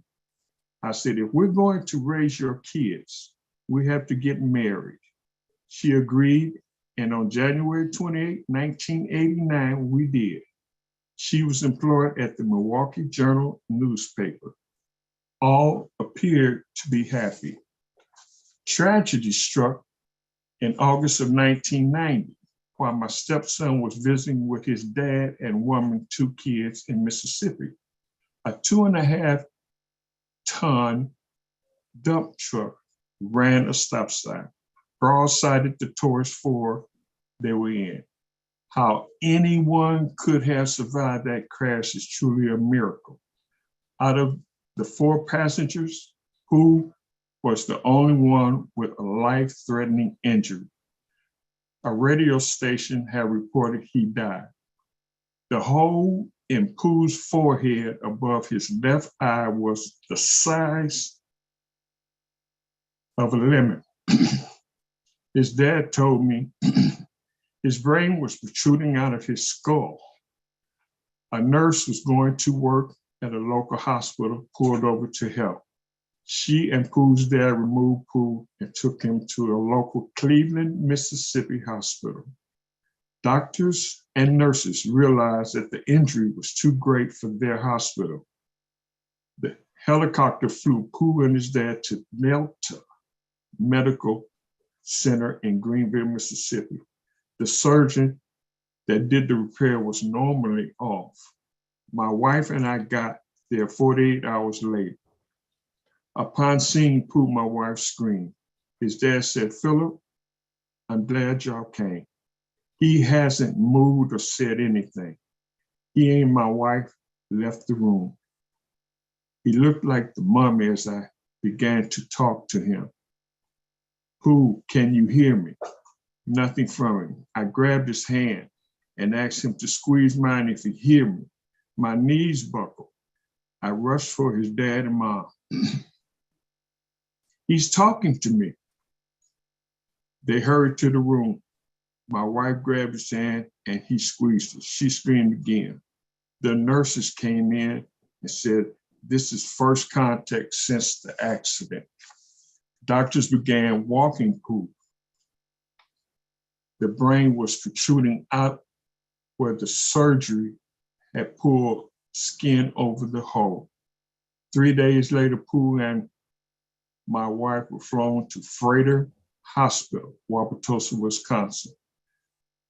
Not knowing, the doctors rushed right past Pooh as he walked to the trauma center, where they would have taken him. When the doctors returned and saw Pooh standing there, they were bewildered and amazed. Pooh had learned basic things over. He had to learn them over again. A plate was put in 3 months later. He was finally able to come home. Ex-Governor Tommy Thompson appointed us, my wife and I, to the Traumatic Brain Injury Committee that year of 1990 and 91. We would answer any questions and observation differences we noticed about Pooh. Funds were released to care for Pooh. My wife and I decided to move to Tulsa, Oklahoma after a couple of visits. We liked what we saw and bought a house.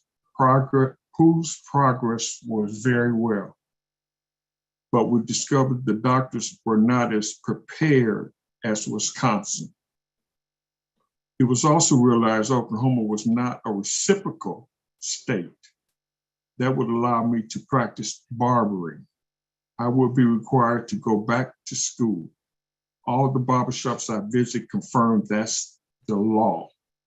I consulted with State Senator Maxine Horner, Democrat, now deceased,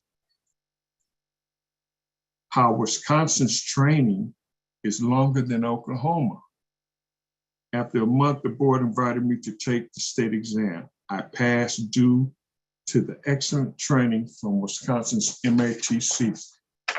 Felipe's Barbershop was open November of 1992 to 2011.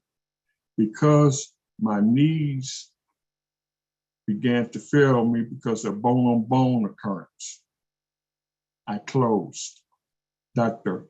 Preston Phillips, knee surgeon, and my client advised me I have them replaced. Dr. Phillips replaced both knees in 2015. He was killed in his office this year in April with 4 other people. Before closing my shop, a Northside barber and I decided on giving back to school haircut styles to the students. We called the event the barber cutoff. Local barbers joined in the event. At the end of the day, an estimated 700 boys and girls got free haircuts, school supplies, and lunch. The barber cutoff lasted 15 years. In that time period, Victory Christian Center was providing food baskets, vision, dental, blood pressure checks to the low-income families. Being a deacon at my church, I was asked if I would donate haircuts. I did gladly. In closing, my reason for needing and wanting a partner are as follows. 1, to improve my standard of living and regain home ownership, employment.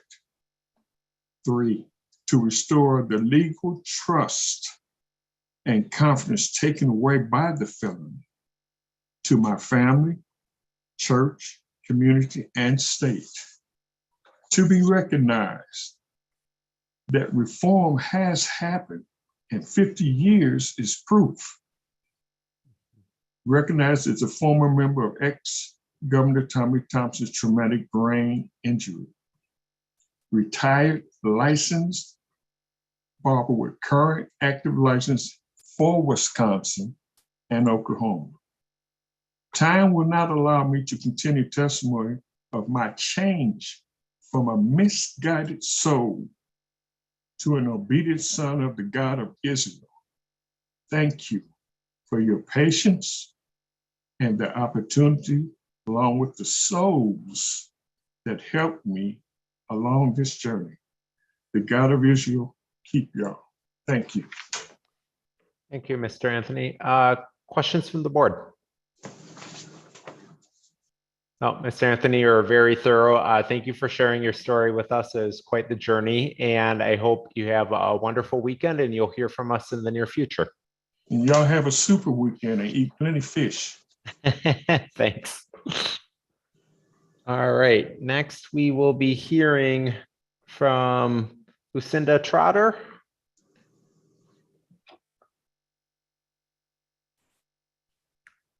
All right, Ms. Trotter, you've seen how this works, so please proceed.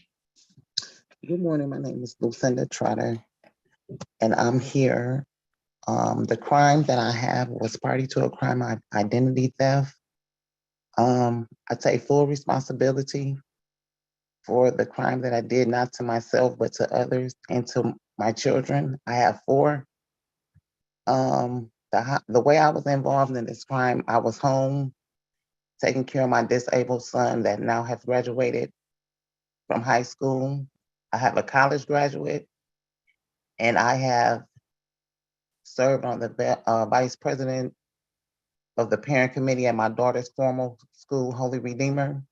She have now went on and now she attends Milwaukee Lutheran, which I want to be more involved in her high school days. And I know that they do background checks, and with this felony, I'm not how the percentage that I'll be able to help volunteer at her school. This felony have kind of hurt me in several ways as far as employment. My son needs 24-hour care, and I wasn't able to work for him due to my decisions that I've made in the past that I have turned around completely. I don't involve myself with the family member that this whole little thing stemmed from. I have made better decisions for myself, and I have installed in my children that doing wrong won't get you ahead. It gets you further behind in life. But this is not the first time that I have tried to get a pardon. Like I said, I wanted to take care of my disabled son, and that stopped me for working for him. Housing became an issue for myself, and the place that I am in now, they did give me a second chance, but I had to write a letter. I had some obstacles to go through to get in. I wanted to acquire my CDLs. And now a friend of mine has a salon that she's opening. She wants me to do part-time there because I was deemed disabled through the years. I had to have open heart surgery. So I'm no longer able to work, but I still want to get my CDLs just in case. But I tried to be a role model citizen since the conviction. I don't involve myself in criminal activities, and I have pretty much grew my children so that they're not doing anything wrong. Like I said, I have a college graduate who's a social worker who's in Memphis living, and I just asked for a pardon because the decisions that I made, they weren't right, but I have turned my life around. And like I said, employment, I'm not actually working because, like I said, I was real disabled due to a childhood heart condition that I had to get repaired.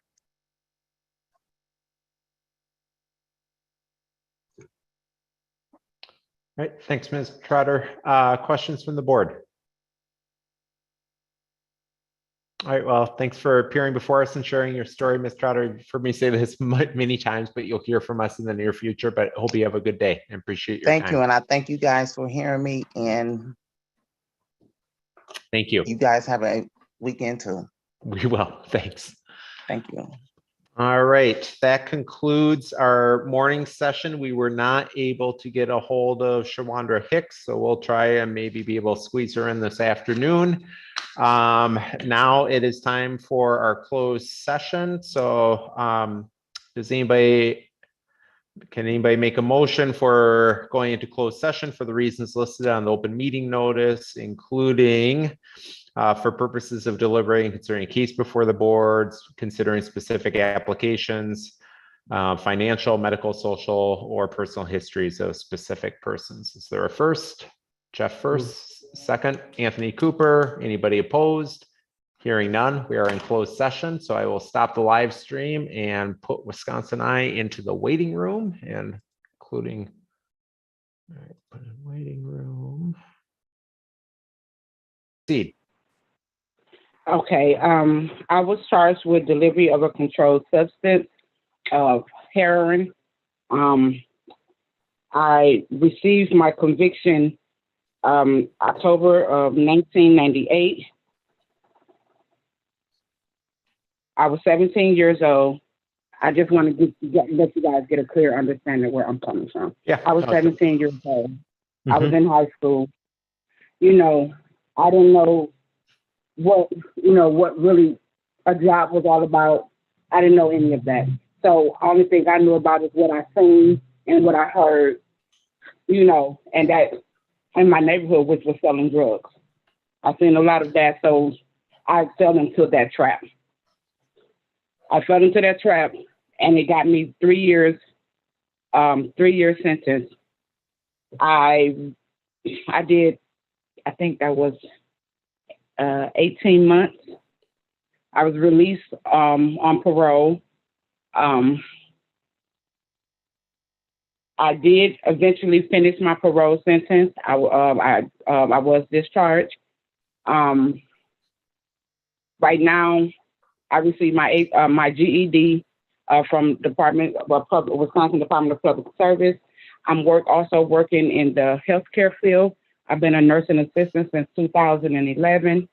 I'm actually trying to further my degree of becoming a nurse. For some odd reason, prison woke me up. It opened my eyes, and it just showed me, it's way more better things out here than to be in prison. I have since then. I've been working off and on, with my job. It's like I can't seem to really get a decent job because they look at my background, even though I feel like it's been so old and I was so young. I'm 41 years old now. I caught that case when I was 17. I want to better my life for my family. I got a 2-year-old daughter. I have a 23-year-old son. I have a disabled husband that I take care of full time. It just, I feel like the nursing field is a passion for me. This is what God actually put me on this earth to do. And I does it very well. And if I can get this pardon from you guys to, further my education to help more people, that would be really a blessing. All right, thanks, Ms. Hicks. Questions from the board? Jeff? Good afternoon, Ms. Hicks. It's not required, but it's encouraged that people submit letters of recommendation with their application for a pardon. You didn't do that. Is there a particular reason why?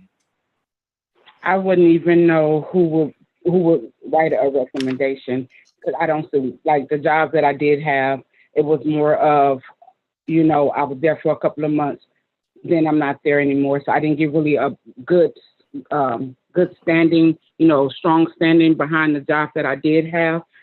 And I really it's just been really on my own. I never could find in the community, to help me with certain things. I try to do everything on my own.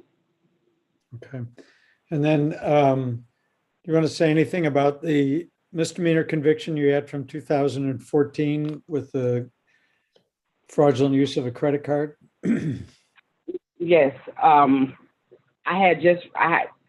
was out of a job for so many months, and someone finally decided to hire me. I went on good faith. That first day of work, I did go on good faith. I was running on fumes. I'm not gonna lie. There's no reason to lie. I was running on fumes. I got out my car, and it was a debit card laying on the ground.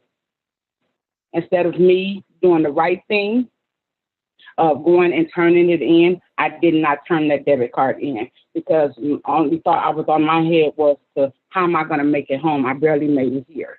I stayed on the north side of Milwaukee. I worked in South Milwaukee. And I made that wrong choice to use that debit card. And yes, I was convicted of it. I did. I paid back every dime that was spent on gas off of her debit card and interest. And then my last question has to do with, looks like in 2001, you absconded while you were on parole. What happened there? What happened was when I went to go see my PO the last time around, we discussed of me being discharged. I never been through any situations like that, so I didn't really know what that all meant. But come to find out, I was never discharged from my parole. So when I stopped going to see her, which that's, what happened, I stopped going to see her because I thought that I was done as of that discharge date that that we discussed. I never went to go back to see her. And so I ended up, I was in the car and someone got pulled over. I had a warrant out for my arrest for that. They took me to jail. I sat there 6 days. She released me. They released me. I finished out my parole with no problem. All right, thank you. You're welcome. Any other questions from the board?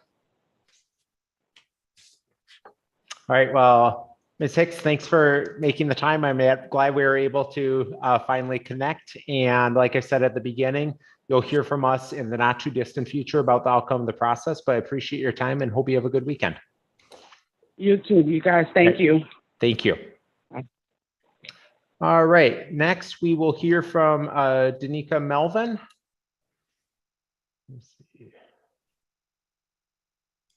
Danika, if you're on, if you could unmute yourself.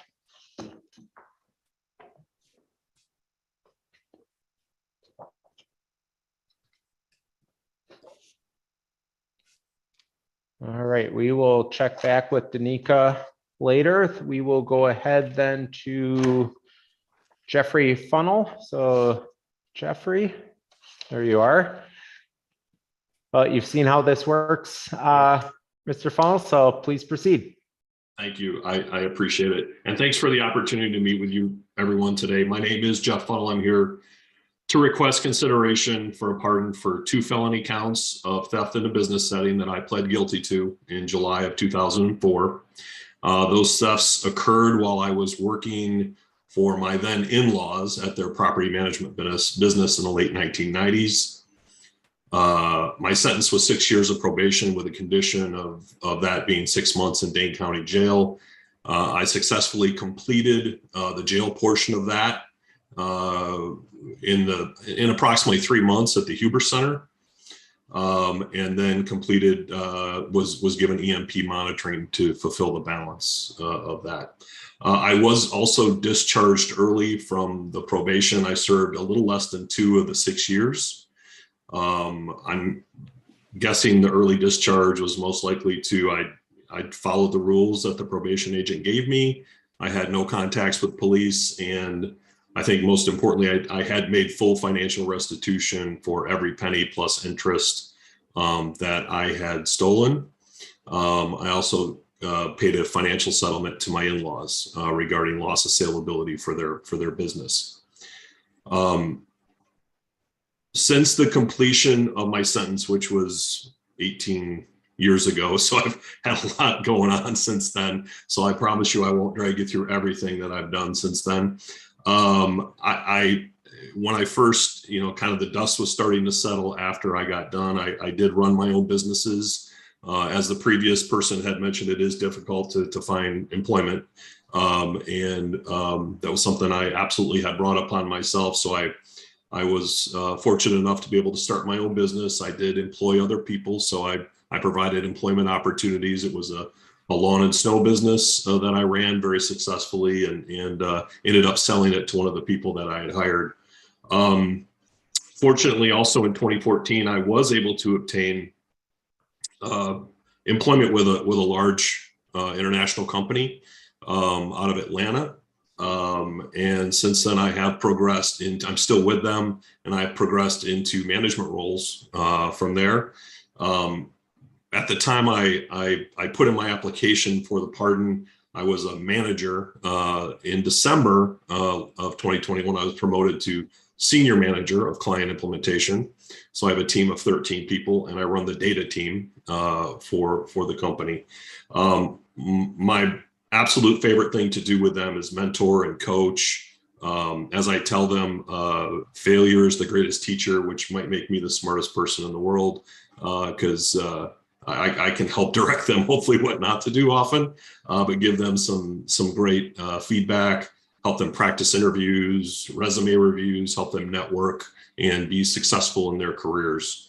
I'm also am taking advantage of my veterans benefits, and have been working for the last 2 years to obtain my MBA from UW Parkside.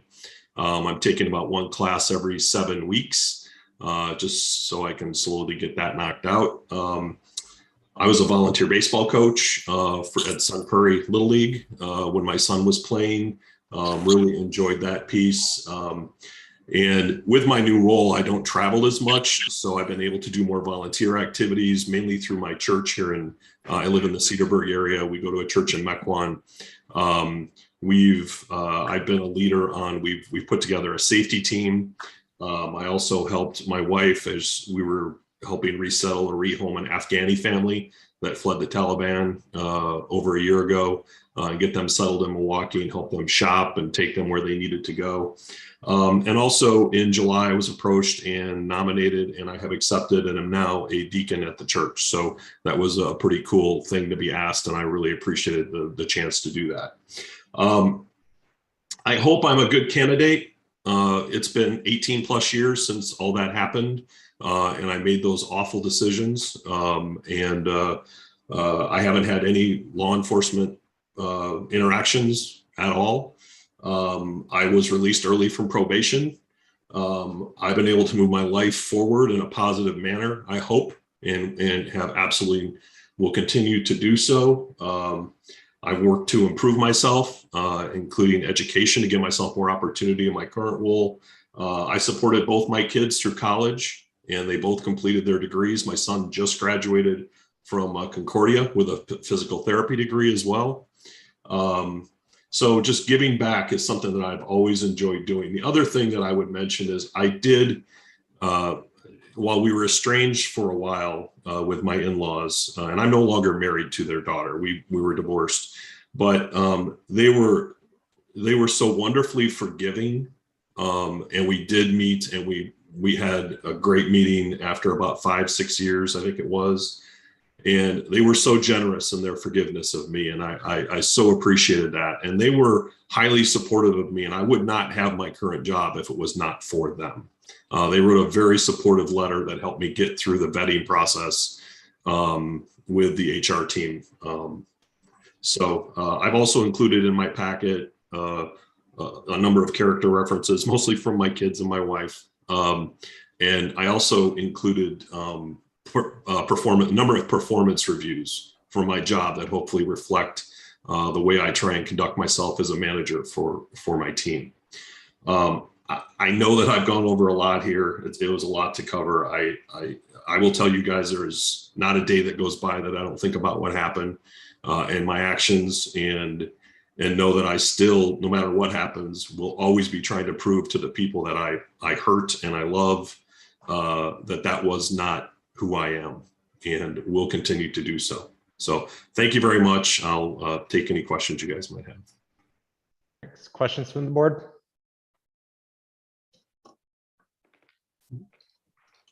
All right, well, thanks, Mr. Funnel, for appearing before us and sharing your story with us. The benefit of being thorough is you usually get to avoid questions. So you'll hear from us in the not too distant future, but I appreciate your time and hope you have a good weekend. Thank you. I hope you all have a wonderful weekend too. Appreciate it. Thank you. All right, and it looks like we now have Ms. Melvin. So Danika, if you wouldn't mind turning your camera on. There we go. Ms. Melvin, thanks for appearing before us. You've seen how this works now. So if you could start off by just explaining how you ended up with your felony conviction, what happened with your sentence, and why you think you've earned a chance to receive a pardon from the governor. So please proceed. Okay, so in 2006, I was pregnant and the doctor had put me on bed rest. So I was basically at home trying to find a work at home job. It was something, my first time, not really working. So I was basically trying to still have an income coming in. So I found a program and it was telling me something about depositing, I believe it was a little bit over $4,000 in my account. And I was supposed to send back basically majority of it and keep $100. So my mistake was when they deposited in my account, I ended up keeping the money because my other children were getting ready to start school, and I had at the time 4 children. So I needed to buy uniforms and shoes and everything. So I ended up keeping all of the money. And basically that was my first time ever knowing anything about that. So I think by the time the police came to my house, it had been almost a year after I had did it, or over 6 months or something like that. So I didn't really understand it. But then when I went to court and everything on it, and I still didn't have a lot of knowledge on it. I was explaining to them exactly what I did and what happened at the time. So they just took it as it was my fault. And I ended up getting 3 years probation behind it, and I had to pay the money back through restitution. But like when I was on probation and everything, my POs was telling me like, this is a case where I shouldn't have even been charged. The only part was the problem was me not paying the bank back because I ended up on the bank by doing that. So. And talk to me a little bit what happened afterwards. What's happened since then? Well, I had about 3 more kids after that. Mm-hmm. But then after that, I ended up going through a program because I did office work, but I couldn't really do anything with a felony on me. So I went and signed up for the TMJ program, and they had me working in progressive caring in the office. It's working for elderly people, but I was working in the office of the building. And I ended up being a human resource generalist. And just last year, I had got my high school diploma. Now I'm in college. A month later, I signed her for college for early child care education. And now I'm halfway graduating college. Great. Questions from the board? Jeff? Good afternoon, Ms. Melvin. I'm a little confused about how this crime happened. Who mailed the check to the bank? It was I don't remember the name of the company, but all I know is I remember a guy named Robert. All I remember is a guy named Robert. The check was drawn on the Ryan Robertson Insurance Agency, but according to the complaint, you told the police that you mailed the check or you deposited the check in the credit union. Even at the Educators Credit Union, I never went in physically and deposited anything. Never. Everything was done over the internet. Well, they said they got it in the mail. They got the check in the mail. And you told the police that you mailed it in. I never said that. I never mailed anything. I never physically had a check. I never signed anything. Everything was done on our internet. It was deposited into my account. Then when I called the bank, they said it would take 2 weeks to clear the check. I've never stepped in the bank to physically put that check in the bank. I didn't say that. I said they said it was mailed in. I don't know anything about that. All I know is it was deposited into my account. I gave this company online, I gave them my banking information at Educators Credit Union. Okay. Did you abscond during your period of probation? Yeah, I believe I did, yeah. What was that about? Dealing with me having, 4 kids, probably on my way to 5 at the time, just life, having to deal with keeping a roof over our head and me doing everything by myself. And yeah, and I ended up just stopped seeing my PO at that point in time. And what happened? What happened with when they finally got to me? Yes.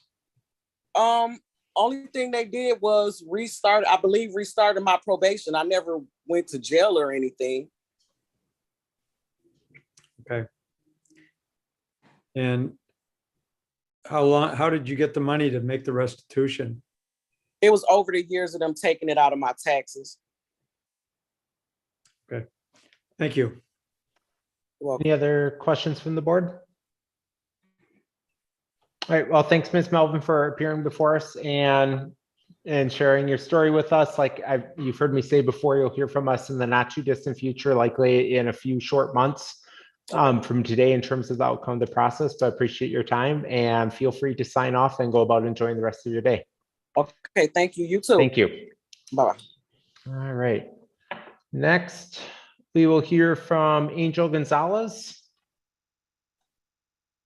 Hello, Mr. Gonzalez. Well, you've seen how this works, so please proceed. Okay.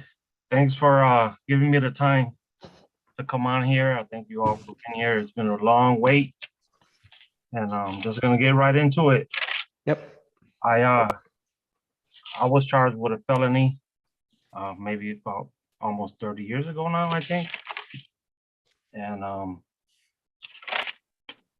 I'll just start off by reading. I wrote everything down, so I'm gonna start off by reading what happened. I had a friend who knew a way and had the ability to steal a certain kind of car. He asked me to go with him to take a certain vehicle and help take off parts, which I did. I didn't need any at the time. I was bored running the streets and didn't have nothing else to do, so I agreed to help him, not knowing the consequences and the outcome of my actions. I agreed to take and drive it to my home, and we took parts off. And so after that, I was told to get rid of it, so I drove it off the road by a building to dump it where someone saw me and my other friend, who I also drug along with me, that's where my life changed. I got caught. I went to jail. I got charged with a felony. I was lucky I didn't serve time. I got 2 to 3 years probation, and I had to pay back about $1,500 in restitution. I completed my probation without any violations. I regret that day for years for going along with my friend. Bad ideas of stealing a car that I knew it was wrong, but I still went ahead with it. I feel really bad to this day for the person we took the car from. I couldn't imagine the feeling, but not too long ago, I do know the feeling because I had my own car stolen. So now I know how it feels. I never again would want to do that to anyone ever again, because it's just not right. So I think that's it for that first part. So upon completion, I completed my probation. I never got in trouble. Again, I think I had some violation of a restraining orders on there somewhere that I was not convicted of. It was a fight I got into with a friend over some speaker on the radio, and I wanted to beat him up, so he put a restraining order on me, and I went over there to confront him, and he called the police, and they arrested me, and I went to jail for a day or two, and they dismissed the case, so I was never charged with that. Other than that, I just had tickets for driving without a license. After that, years went by, and I never got into any more trouble. I went to school. I got my truck driver's license, and I've been driving truck ever since. So I'm a truck driver full time. I have 2 kids. I'm not married. I live with my girlfriend of 10 years, where she's the one that helped me get into the right track. So that's all I could think of that I have. Thanks, Mr. Gonzalez. Looking back both at that 1994 arrest for the violating the temporary restraining order, and then you had, it looks like you also had an arrest in 2012 for disorderly conduct. Oh, I forgot about that one. Sorry. Yeah, can you just talk a little bit about, I want you to do 2 things. One, talk a little bit, what and why did that happen? But then also 2, both of them seem to be kind of challenges you're having dealing with anger. What have you done to address that? Well, I think it was West Dallas. That one was, I believe, I ordered some food at the restaurant, and I saw the guy, you could see the guy preparing the food, and I saw the French fries fall off the counter, and he picked them up and put them back in my French fries, and then they served me the food. Mm-hmm. So I said, I don't want that food. I saw the French fries fall over, and the guy put it in there. Oh no, he didn't. The manager got confrontational with me right away. He said, no, they didn't. And I was like, okay, I would just like my refund. He didn't want to give me the refund. And we kept going back and forth. And he said, oh, you're a tough guy, huh? And this and that. And they called the cops, and they came over there. And that's what happened. They gave me a ticket for disorderly conduct. And I remember paying a fine. Mm-hmm. And that's exactly what happened there. Now, you said about my anger issues. Yeah. I've had them in the past. I tried to take counseling a long time ago. I didn't finish it. And I just learned to control my anger little by little myself, because it's not a good thing. Mm-hmm. Questions from the board? Yep. Jeff? Good afternoon, sir. It looks like, according to our records, that you have some unpaid tax warrants. Is that correct? Not that I know of. Tax warrants? Yeah. Do you know anything about any delinquent tax warrants that were filed against you? No, that's my father's. Oh, okay. My father owes stuff, and he's not alive anymore right now. But Okay. he owes a lot of tax. that can happen. The records, what's your father's name? Angel Gonzalez, same as mine. I see. Okay. Well, you might want to, regardless of what happens here, you might want to make sure that, that it doesn't sound like they put a lien against you. So maybe that tax authorities know that it's not you, but just be aware that your father apparently has some unpaid tax payments out there. Okay. Thank you. You're welcome. Noble? Yeah, Mr. Gonzalez, just going back to a question that Ryan asked earlier. In most places throughout the state of Wisconsin, when you're issued a disorderly conduct citation, yes, it is for conduct that is loud, profane, and boisterous. Yes. That's typically what they will say. So what were you doing for them to give you the citation? That's what I'm not clear about. What was I doing? Mm-hmm. Well, when the cops came, I was outside the restaurant cooling off because, of course, I went back and forth with the guy inside the restaurant, and there was people there, and I probably said F word or something, and there was a lot of people there, and I think the cop said that to me. He said that I wouldn't give you a ticket, but you use profanity in front of all these people, and I think that was it right there. Right. They took me to the mini station and then they wrote me the ticket and then let me go. And I think that's why. Thank you very much. Appreciate it. You're welcome. Any other questions?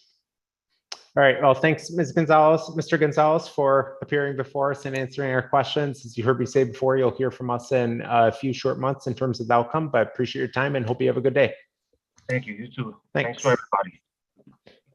All right, next we'll hear from Robert Ivey. So Robert, if you wouldn't mind turning your camera on and unmuting yourself.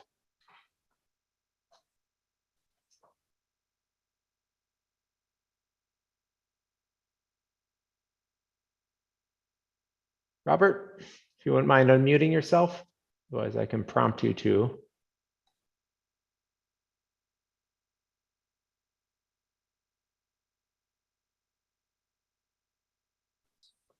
I'm trying to get on. I can't figure this out. Oh, you're unmuted. So I'll give you one more prompt for your camera and then we should be good. Okay. Okay. Show video. Okay. There you go. There we go. That Okay. did work. That did work.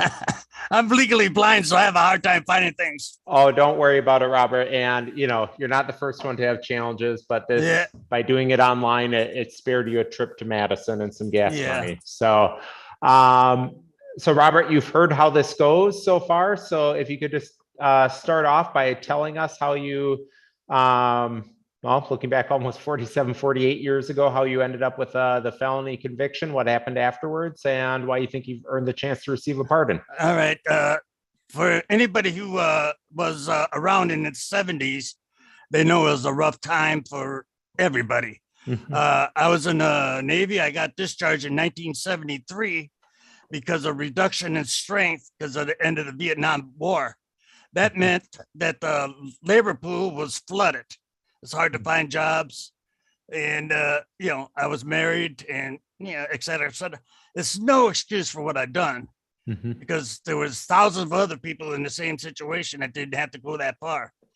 Now, I knew two brothers that I don't know if I should mention their names or not, that were professional criminals, I guess, career criminals who burglarized all the time. And I had asked if I could go with them once.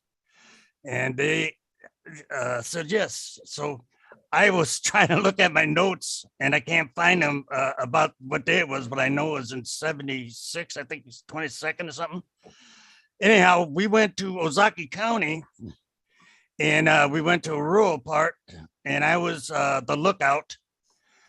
And the older brother was the one who went in the house to burglarize it. And the younger brother was on the road as a driver. As I was standing there by the door looking out, I seen some headlights coming in. I warned my partner. We took off running, went to the woods, got picked up by the brother and made our escape, I guess you would say.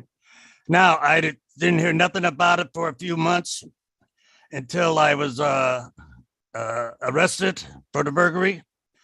One of the brothers, a younger driver, was arrested sometime in a few months after that, and he made a plea bargain where he told that I was involved in the crimes. Now, I pled guilty to them crimes, and I'm not making no excuses, or I'm not trying to lighten it, but I don't remember the 3 of them. And as I looked at my records, that one that was in Ozaki County was at like 1 o'clock in the morning of that same date. I was never around there.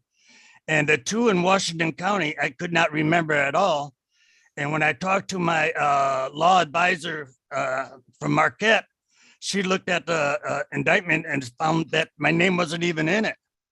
So, but I did plead guilty to it, and I took the punishment like I should have.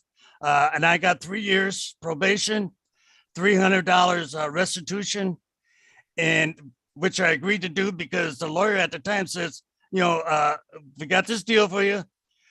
You do this, you pay the restitution, and after 3 years, it'll be expunged from your record. Now, I believe he believed that at the same time, too, because I did. I later found out that it's only available for felons or whatever that are under 21 years old, the first offense. You know, and though this was my first offense, I was like 24. So anyhow, I took it on the chin, and I deserved what I got. But since that time, I worked as a self-employed painting contractor and did pretty well. In the 1990s, I had a bad back and ended up having surgery, which made me disabled. I had L4, L5 spinal fusion. And from that point, my health kind of suffered for years. In 1978, not 1970, in 2010, I got macular degeneration. I was legally blind. I lost my vision completely in my left eye, and quite severe in my right eye. I was sent to the blind rehab center in Hines, and when I got back, I decided to try to start a support group. So I took classes online for peer support group leadership. I did start a support group. It's called VIVA, Visually Impaired Veterans Activities. We are a 501c3, and we were going successfully for 10 years until the COVID started, and then that put a dent on a whole lot of people. I'm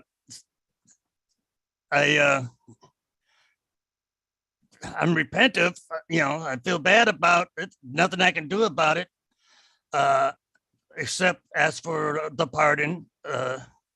I think 46 years of wearing the yoke of having that on me is sufficient, but that's up to you.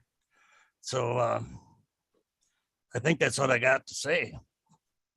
Thanks, Mr. Ivey. One question I have, you talked in your application about, failure to pay child support. Right. That's the only time I had interchange with the police. Yeah. What was that situation about? I got arrested for failure to pay. Mm-hmm. And I was taken to court, and they, scolded me and released me. Since then, I have paid in full my child support. Okay. And the only other interaction with the police was probably parking tickets and maybe speeding. I ain't sure. I think I might have had one where it was domestic, where the cops were called to the house because there was an argument. Mm-hmm. And I was leaving, and they put me in the car and arrested me because I had the warrant, I guess, for child support, and kept me overnight, took me to court, and let me out the next day. Sure.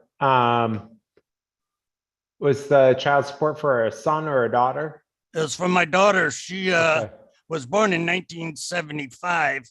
Mhm. So it was right before the crime.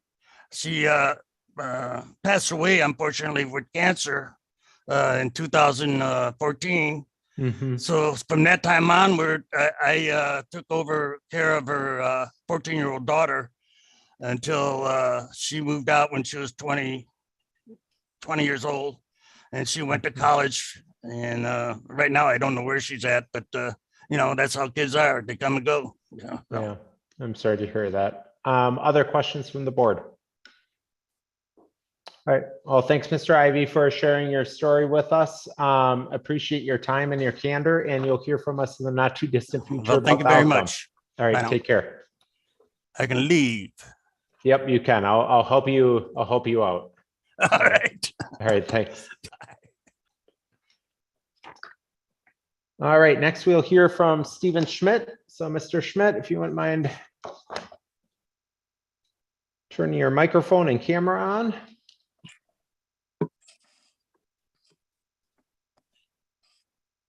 All right. Well, Mr. Schmidt, you've seen how this works, so please proceed. Okay, I'm Steve Schmidt.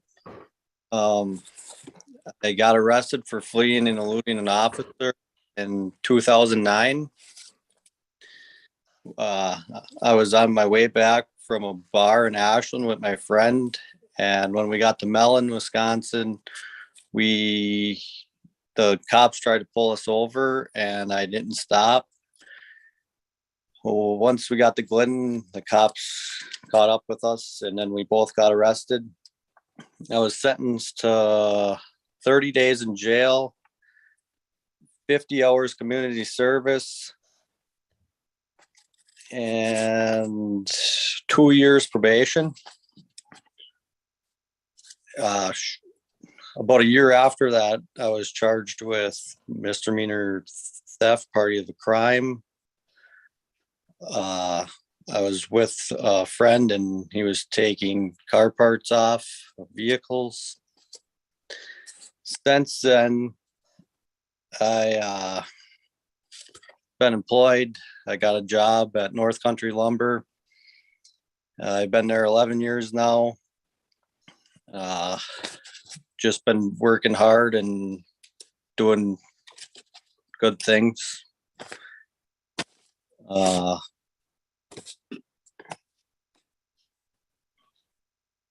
I would like a pardon to further either my job at North Country or be able to find employment down the road. It would be easier. I have a wife and stepkids, and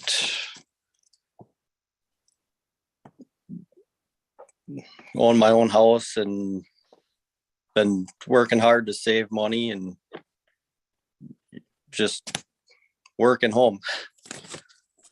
Oh, thanks, Mr. Schmidt. Can you talk a little bit more, just because this fleeing and eluding is a little bit different? You know, we see this charge not too infrequently. And just explain to me exactly what happened. So your friend was the one who was intoxicated and was calling the police? Yeah, he was calling the police in the bar. Why? There was people at, like, he wanted to talk to the cops because there was people that wanted to beat him up from a, and he wanted to talk to Nathaniel about that, the cop. And then, yeah, they tried to pull us over, and then I didn't stop. And then he was encouraging you to keep driving? Yes. And I've always listened to him. We don't talk more. So then when it come to court, I didn't want to testify against him because he was my friend at the time. And then I made a bad decision, and I regret it every day. Yeah. Okay. And then tell me a little bit what changed, because I mean, you had, quite a few interactions between 2006 and 2011, and you talked about, the last one in terms of the misdemeanor theft. What changed? What changed, because the last 11 years, there hasn't been anything. So what's changed in your life? Yeah, once I started working at North Country, it was tough at first. It was hard work. Mm-hmm. But eventually I worked my way up, and at just being out of trouble and not going to court, I'm happy with that lifestyle. I don't go to court. Yeah, when I was younger, I struggled. Wasn't good in school, but wife and kids, steady work is, and then the people I work with are really good people too. So that kind of, that helped. And then, I bought my first house when I was like 24. And then after that, maybe 6 years ago, I got my second house and I rented my old one out. And, being a homeowner was really nice too. Mm-hmm. Okay. Questions from the board? Jeff? I want to go back to this fleeing because it's unusual in another respect, if I understand it correctly. So when the police first tried to pull you over, you took off and you got away from the police. Yes. And then how long did that first chase last before you got away from them? I would say about 15 minutes.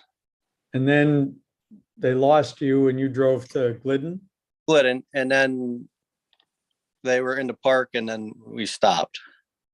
And then they saw you again and that time you pulled over? Yes. Okay, thanks. Any other questions from the board? All right, well, thanks, Mr. Schmidt, for appearing before us and answering our questions. You'll hear from us in terms of the outcome of the process in a not too distant future, but hope you have a good day. Thank you. Thanks. All right, next we'll hear from Daniel Groh. Let's see. So Daniel, there, looks like you called in. So Daniel, looks like you're unmuted. Yeah, can you hear me? Yep, we can hear you just fine. Okay.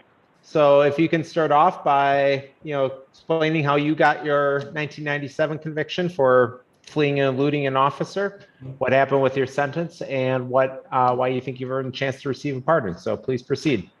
Okay, thank you. Thank you very much for hearing me today and all the hard work you guys are doing. I'll get right to it.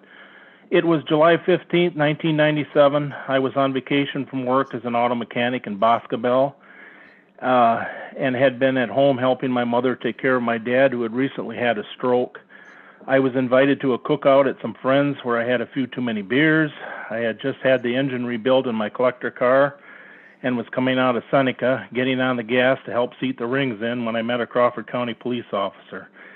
He turned his lights on. I started to slow down and then decided to speed up and go up the road and turn down another road to take some back roads home. But some bystanders pointed to the officer which way I went, and he caught up to me, and it got to be a high-speed chase. I eventually was stopped by a Vernon County police officer. I was charged with eluding an officer and DWI first offense. I was sentenced to 30 days in jail and the mandatory drunk driving classes. I was allowed Huber and was released early for good behavior. Since the completion of my sentence, I continued my career as an auto mechanic in Boscobel. I helped take care of my dad until his passing in 2001. I also moved on with new employment in 1999 for Cummins, where I worked as a welder, so I could be closer to home and help my mother take care of my dad. I was there for 15 years. After my dad's passing, my mom's health began to deteriorate with congestive heart failure, spinal stenosis, breast cancer, just to name a few of her many health problems.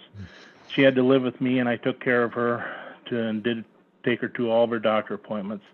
My current job I started over 9 years ago at Seneca Schools, where I am the head custodian with my wife, who works with me also. We got married 4.5 years ago, and I have 3 stepchildren and 14 grandchildren. I am their only living grandpa. We are both members of St. Mary's Church in Viroqua. We are big supporters of our school in Seneca, where we both work. There are several reasons why I think I should receive a pardon. This has bothered me for over 25 years. There isn't a day goes by I really don't think about it. It can be difficult to obtain employment when you have a felony on your record without a pardon. I was 33 years old back then, and now I am almost 60. I have driven approximately 1 million miles without any tickets or accidents. I haven't even hit a deer in my entire life. I was an avid hunter and owned 37.5 acres of land that has been in our family since the 1800s. I used to refinish gun stocks, also did some minor gunsmithing on the side. I also used to collect antique firearms, some dating back to the Civil War. I now have diabetes, and I would like to still be able to do the things I love to do. I would like to be a good example for my grandkids and be able to take them hunting someday. I don't think I should have to pay for this offense for the rest of my life, and I think my record for the last 25 years shows that I have earned that, and I am truly sorry for what I did that July day in 1997. There was no accident, no injuries, and no property damage. I also have the support of the convicting judge, the current judge, and the police officer that was involved. I would like to thank the Pardon Board and Governor Evers for hearing my request, and thank you very much. Thank you. Questions from the board? Jeff? Yeah, Mr. Groh, how'd you get the support of, I'm not as interested in the current judge as I am in the judge that sentenced you and the officer that you were fleeing from. How did you get their support? I just went down there and talked to them at the courthouse, gave them a letter, and the judge supported me on that. And the police officer I talked to, I would see him every once in a while, and he always asked me how things are going. And I asked him if he could support me on getting this pardon. And he said, yeah, I think you was a one-time offense, and you've never had any prior convictions or anything, and I think you're deserving of it. So that's how that all came about. Is he still a police officer? No, he retired here a couple years ago. Okay, thank you. Mm-hmm.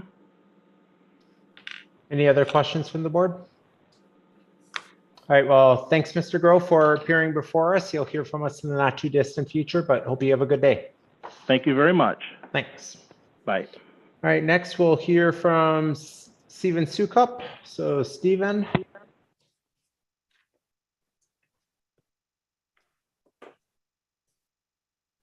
All right, there we go. So Stephen, you've seen how this works, so please proceed. Well, good afternoon, gentlemen. I was convicted of an uttered forged writing back in 1997. Again, I was 17 years old, was young, didn't really think about my future. I wrote a check that was for $60. What I didn't know is there was other checks involved with other people. Oh, dogs. There was other checks involved with other people that I had no clue about. But I was called in by the City of Delavan Police Department, which I came in voluntarily and was honest with them and told them exactly my side and what I did with the offense that I committed. Jackson Macy, come here, guys. I was sentenced to 6 months in jail. The court stayed 90 days of it. Dogs in the mailman. I'm sorry, guys. That's fine. That's fine. I did sit for 10 days and then was on probation for 2 years. As I was on probation, I was going good for the first year and then thought I had gotten myself into a little bit of trouble. I absconded. So my probation officer contacted me. I didn't hide. I didn't nothing. I contacted the Delavan Police Department, turned myself in. I sat for 3 months. After I got out, I finished off my probation. And since then, I have found my wife, bought my first home. I been at my job for the last 12 to 13 years.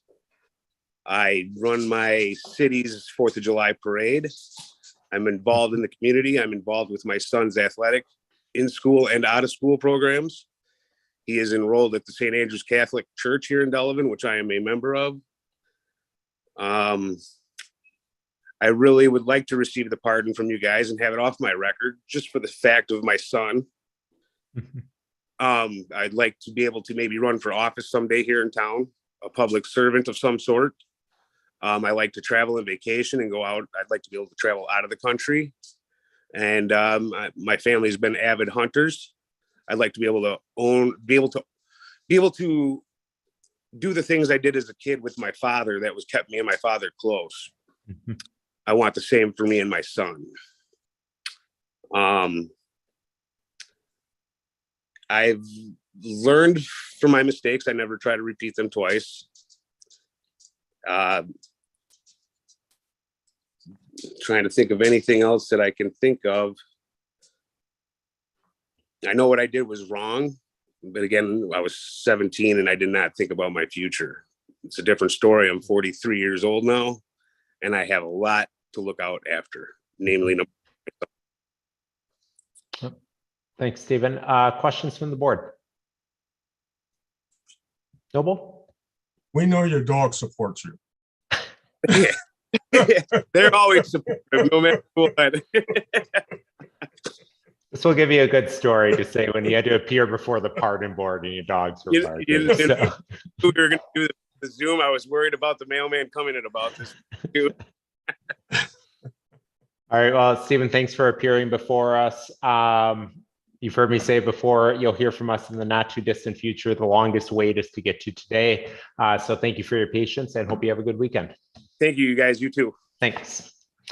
All right. Our final applicant we'll hear from is Ryan Zulky. So Ryan, thanks for being patient.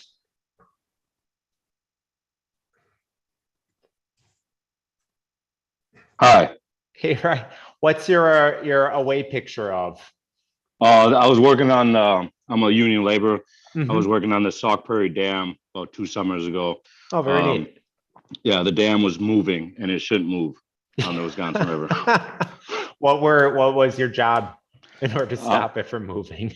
I was on the drill crew, so we were drilling. We had to drill over 1,000 rods in 60 feet into the ground to hold the dam in place. Because when it was originally built, it's all wood underneath.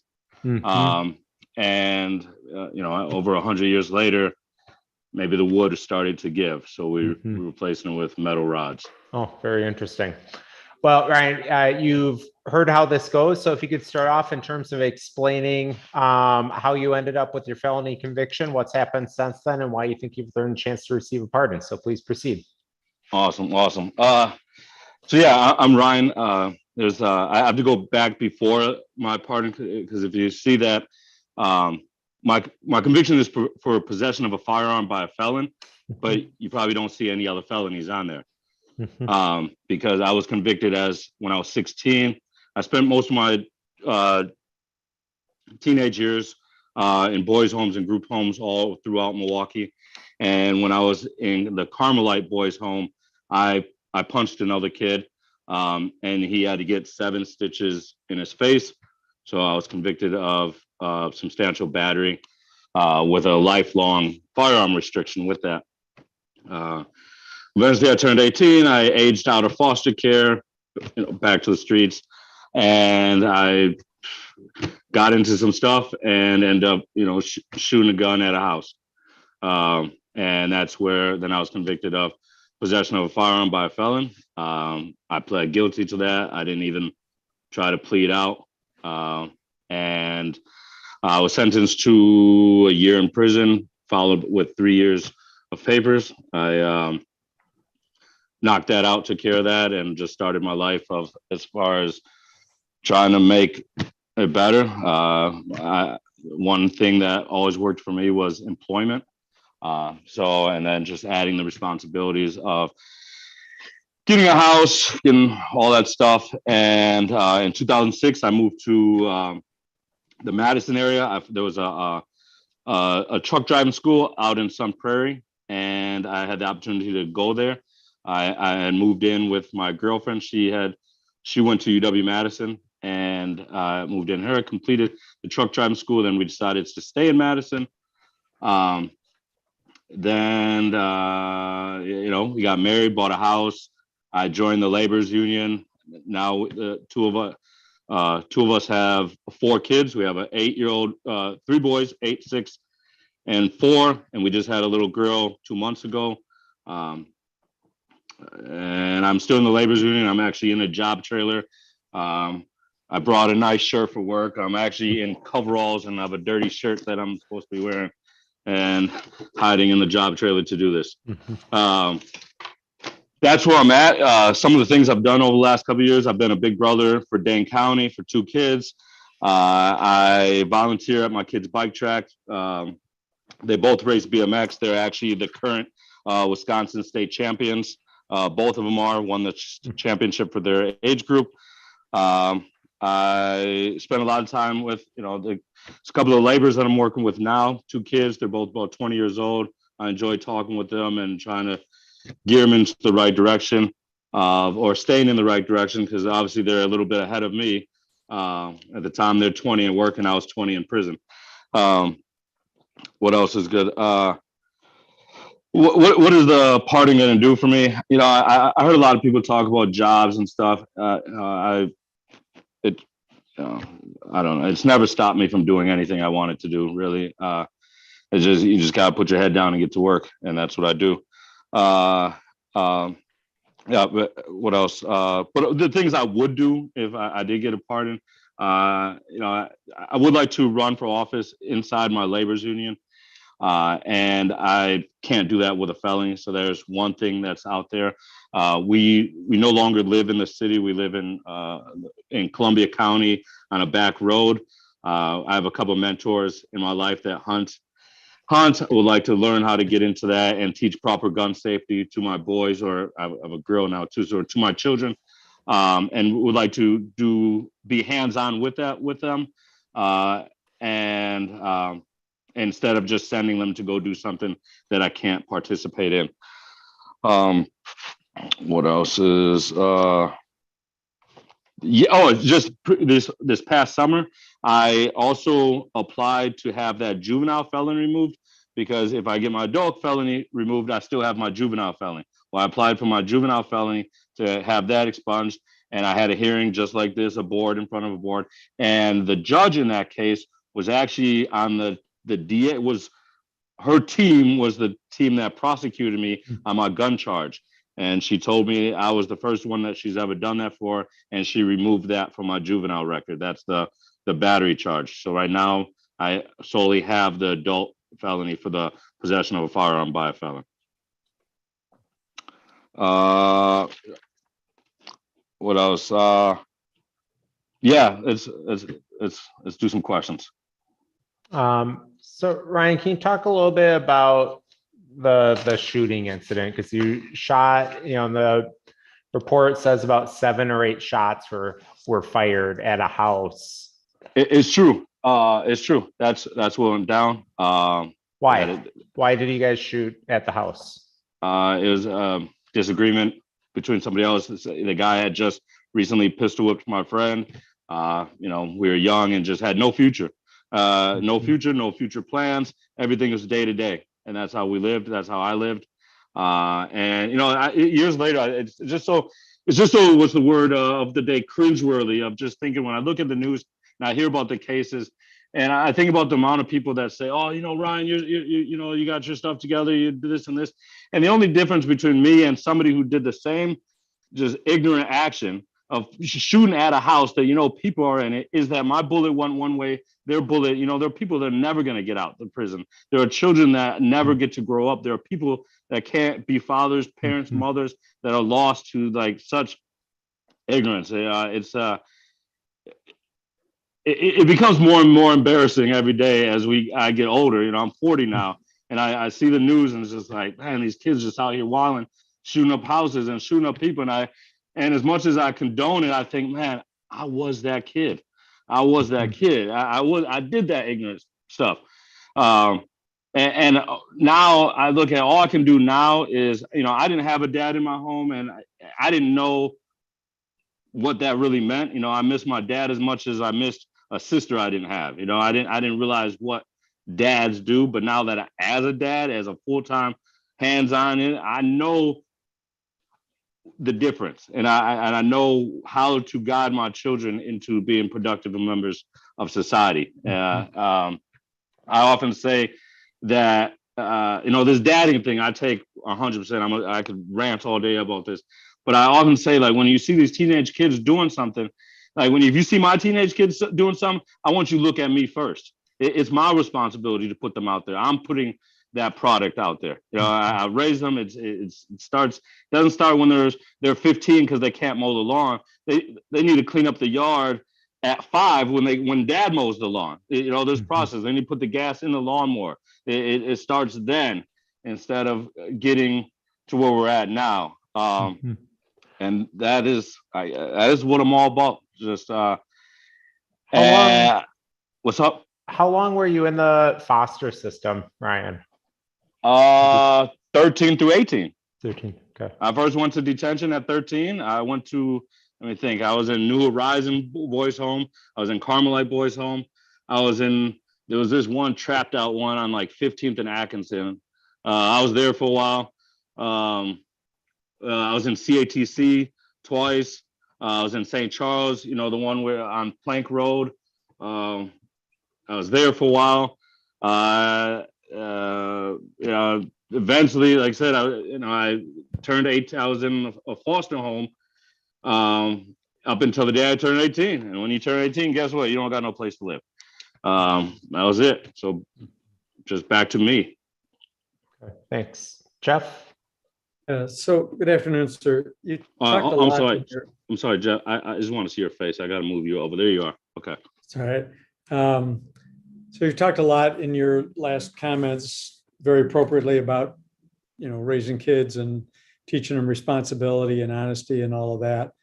So, and I'll tell you that as a member of the pardon board, that's important to us, is when people talk about the crime they committed and accepting a responsibility.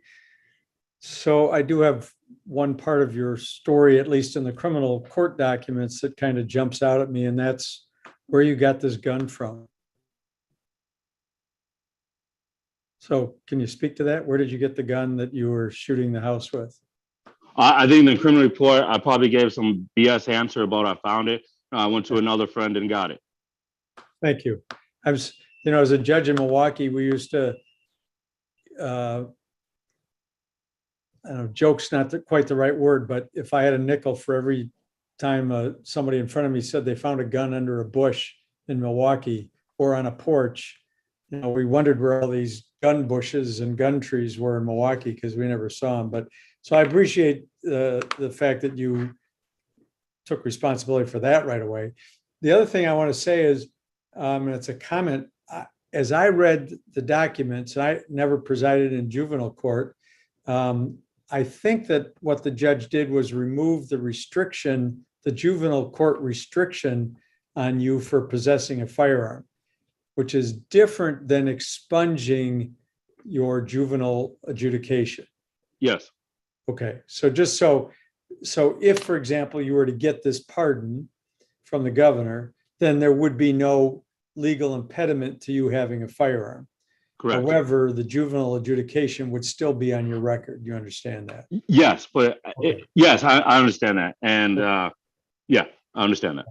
And just as a little, since you brought up the connection that Judge Crivello was part of the team that prosecuted you, Judge Crivello took my place on the bench when I retired. Oh, awesome. So there's the string continues. Thank you, sir. Yes. Any other questions? All right, well, thanks, Ryan, for appearing before us and answering our questions and taking time out of your workday.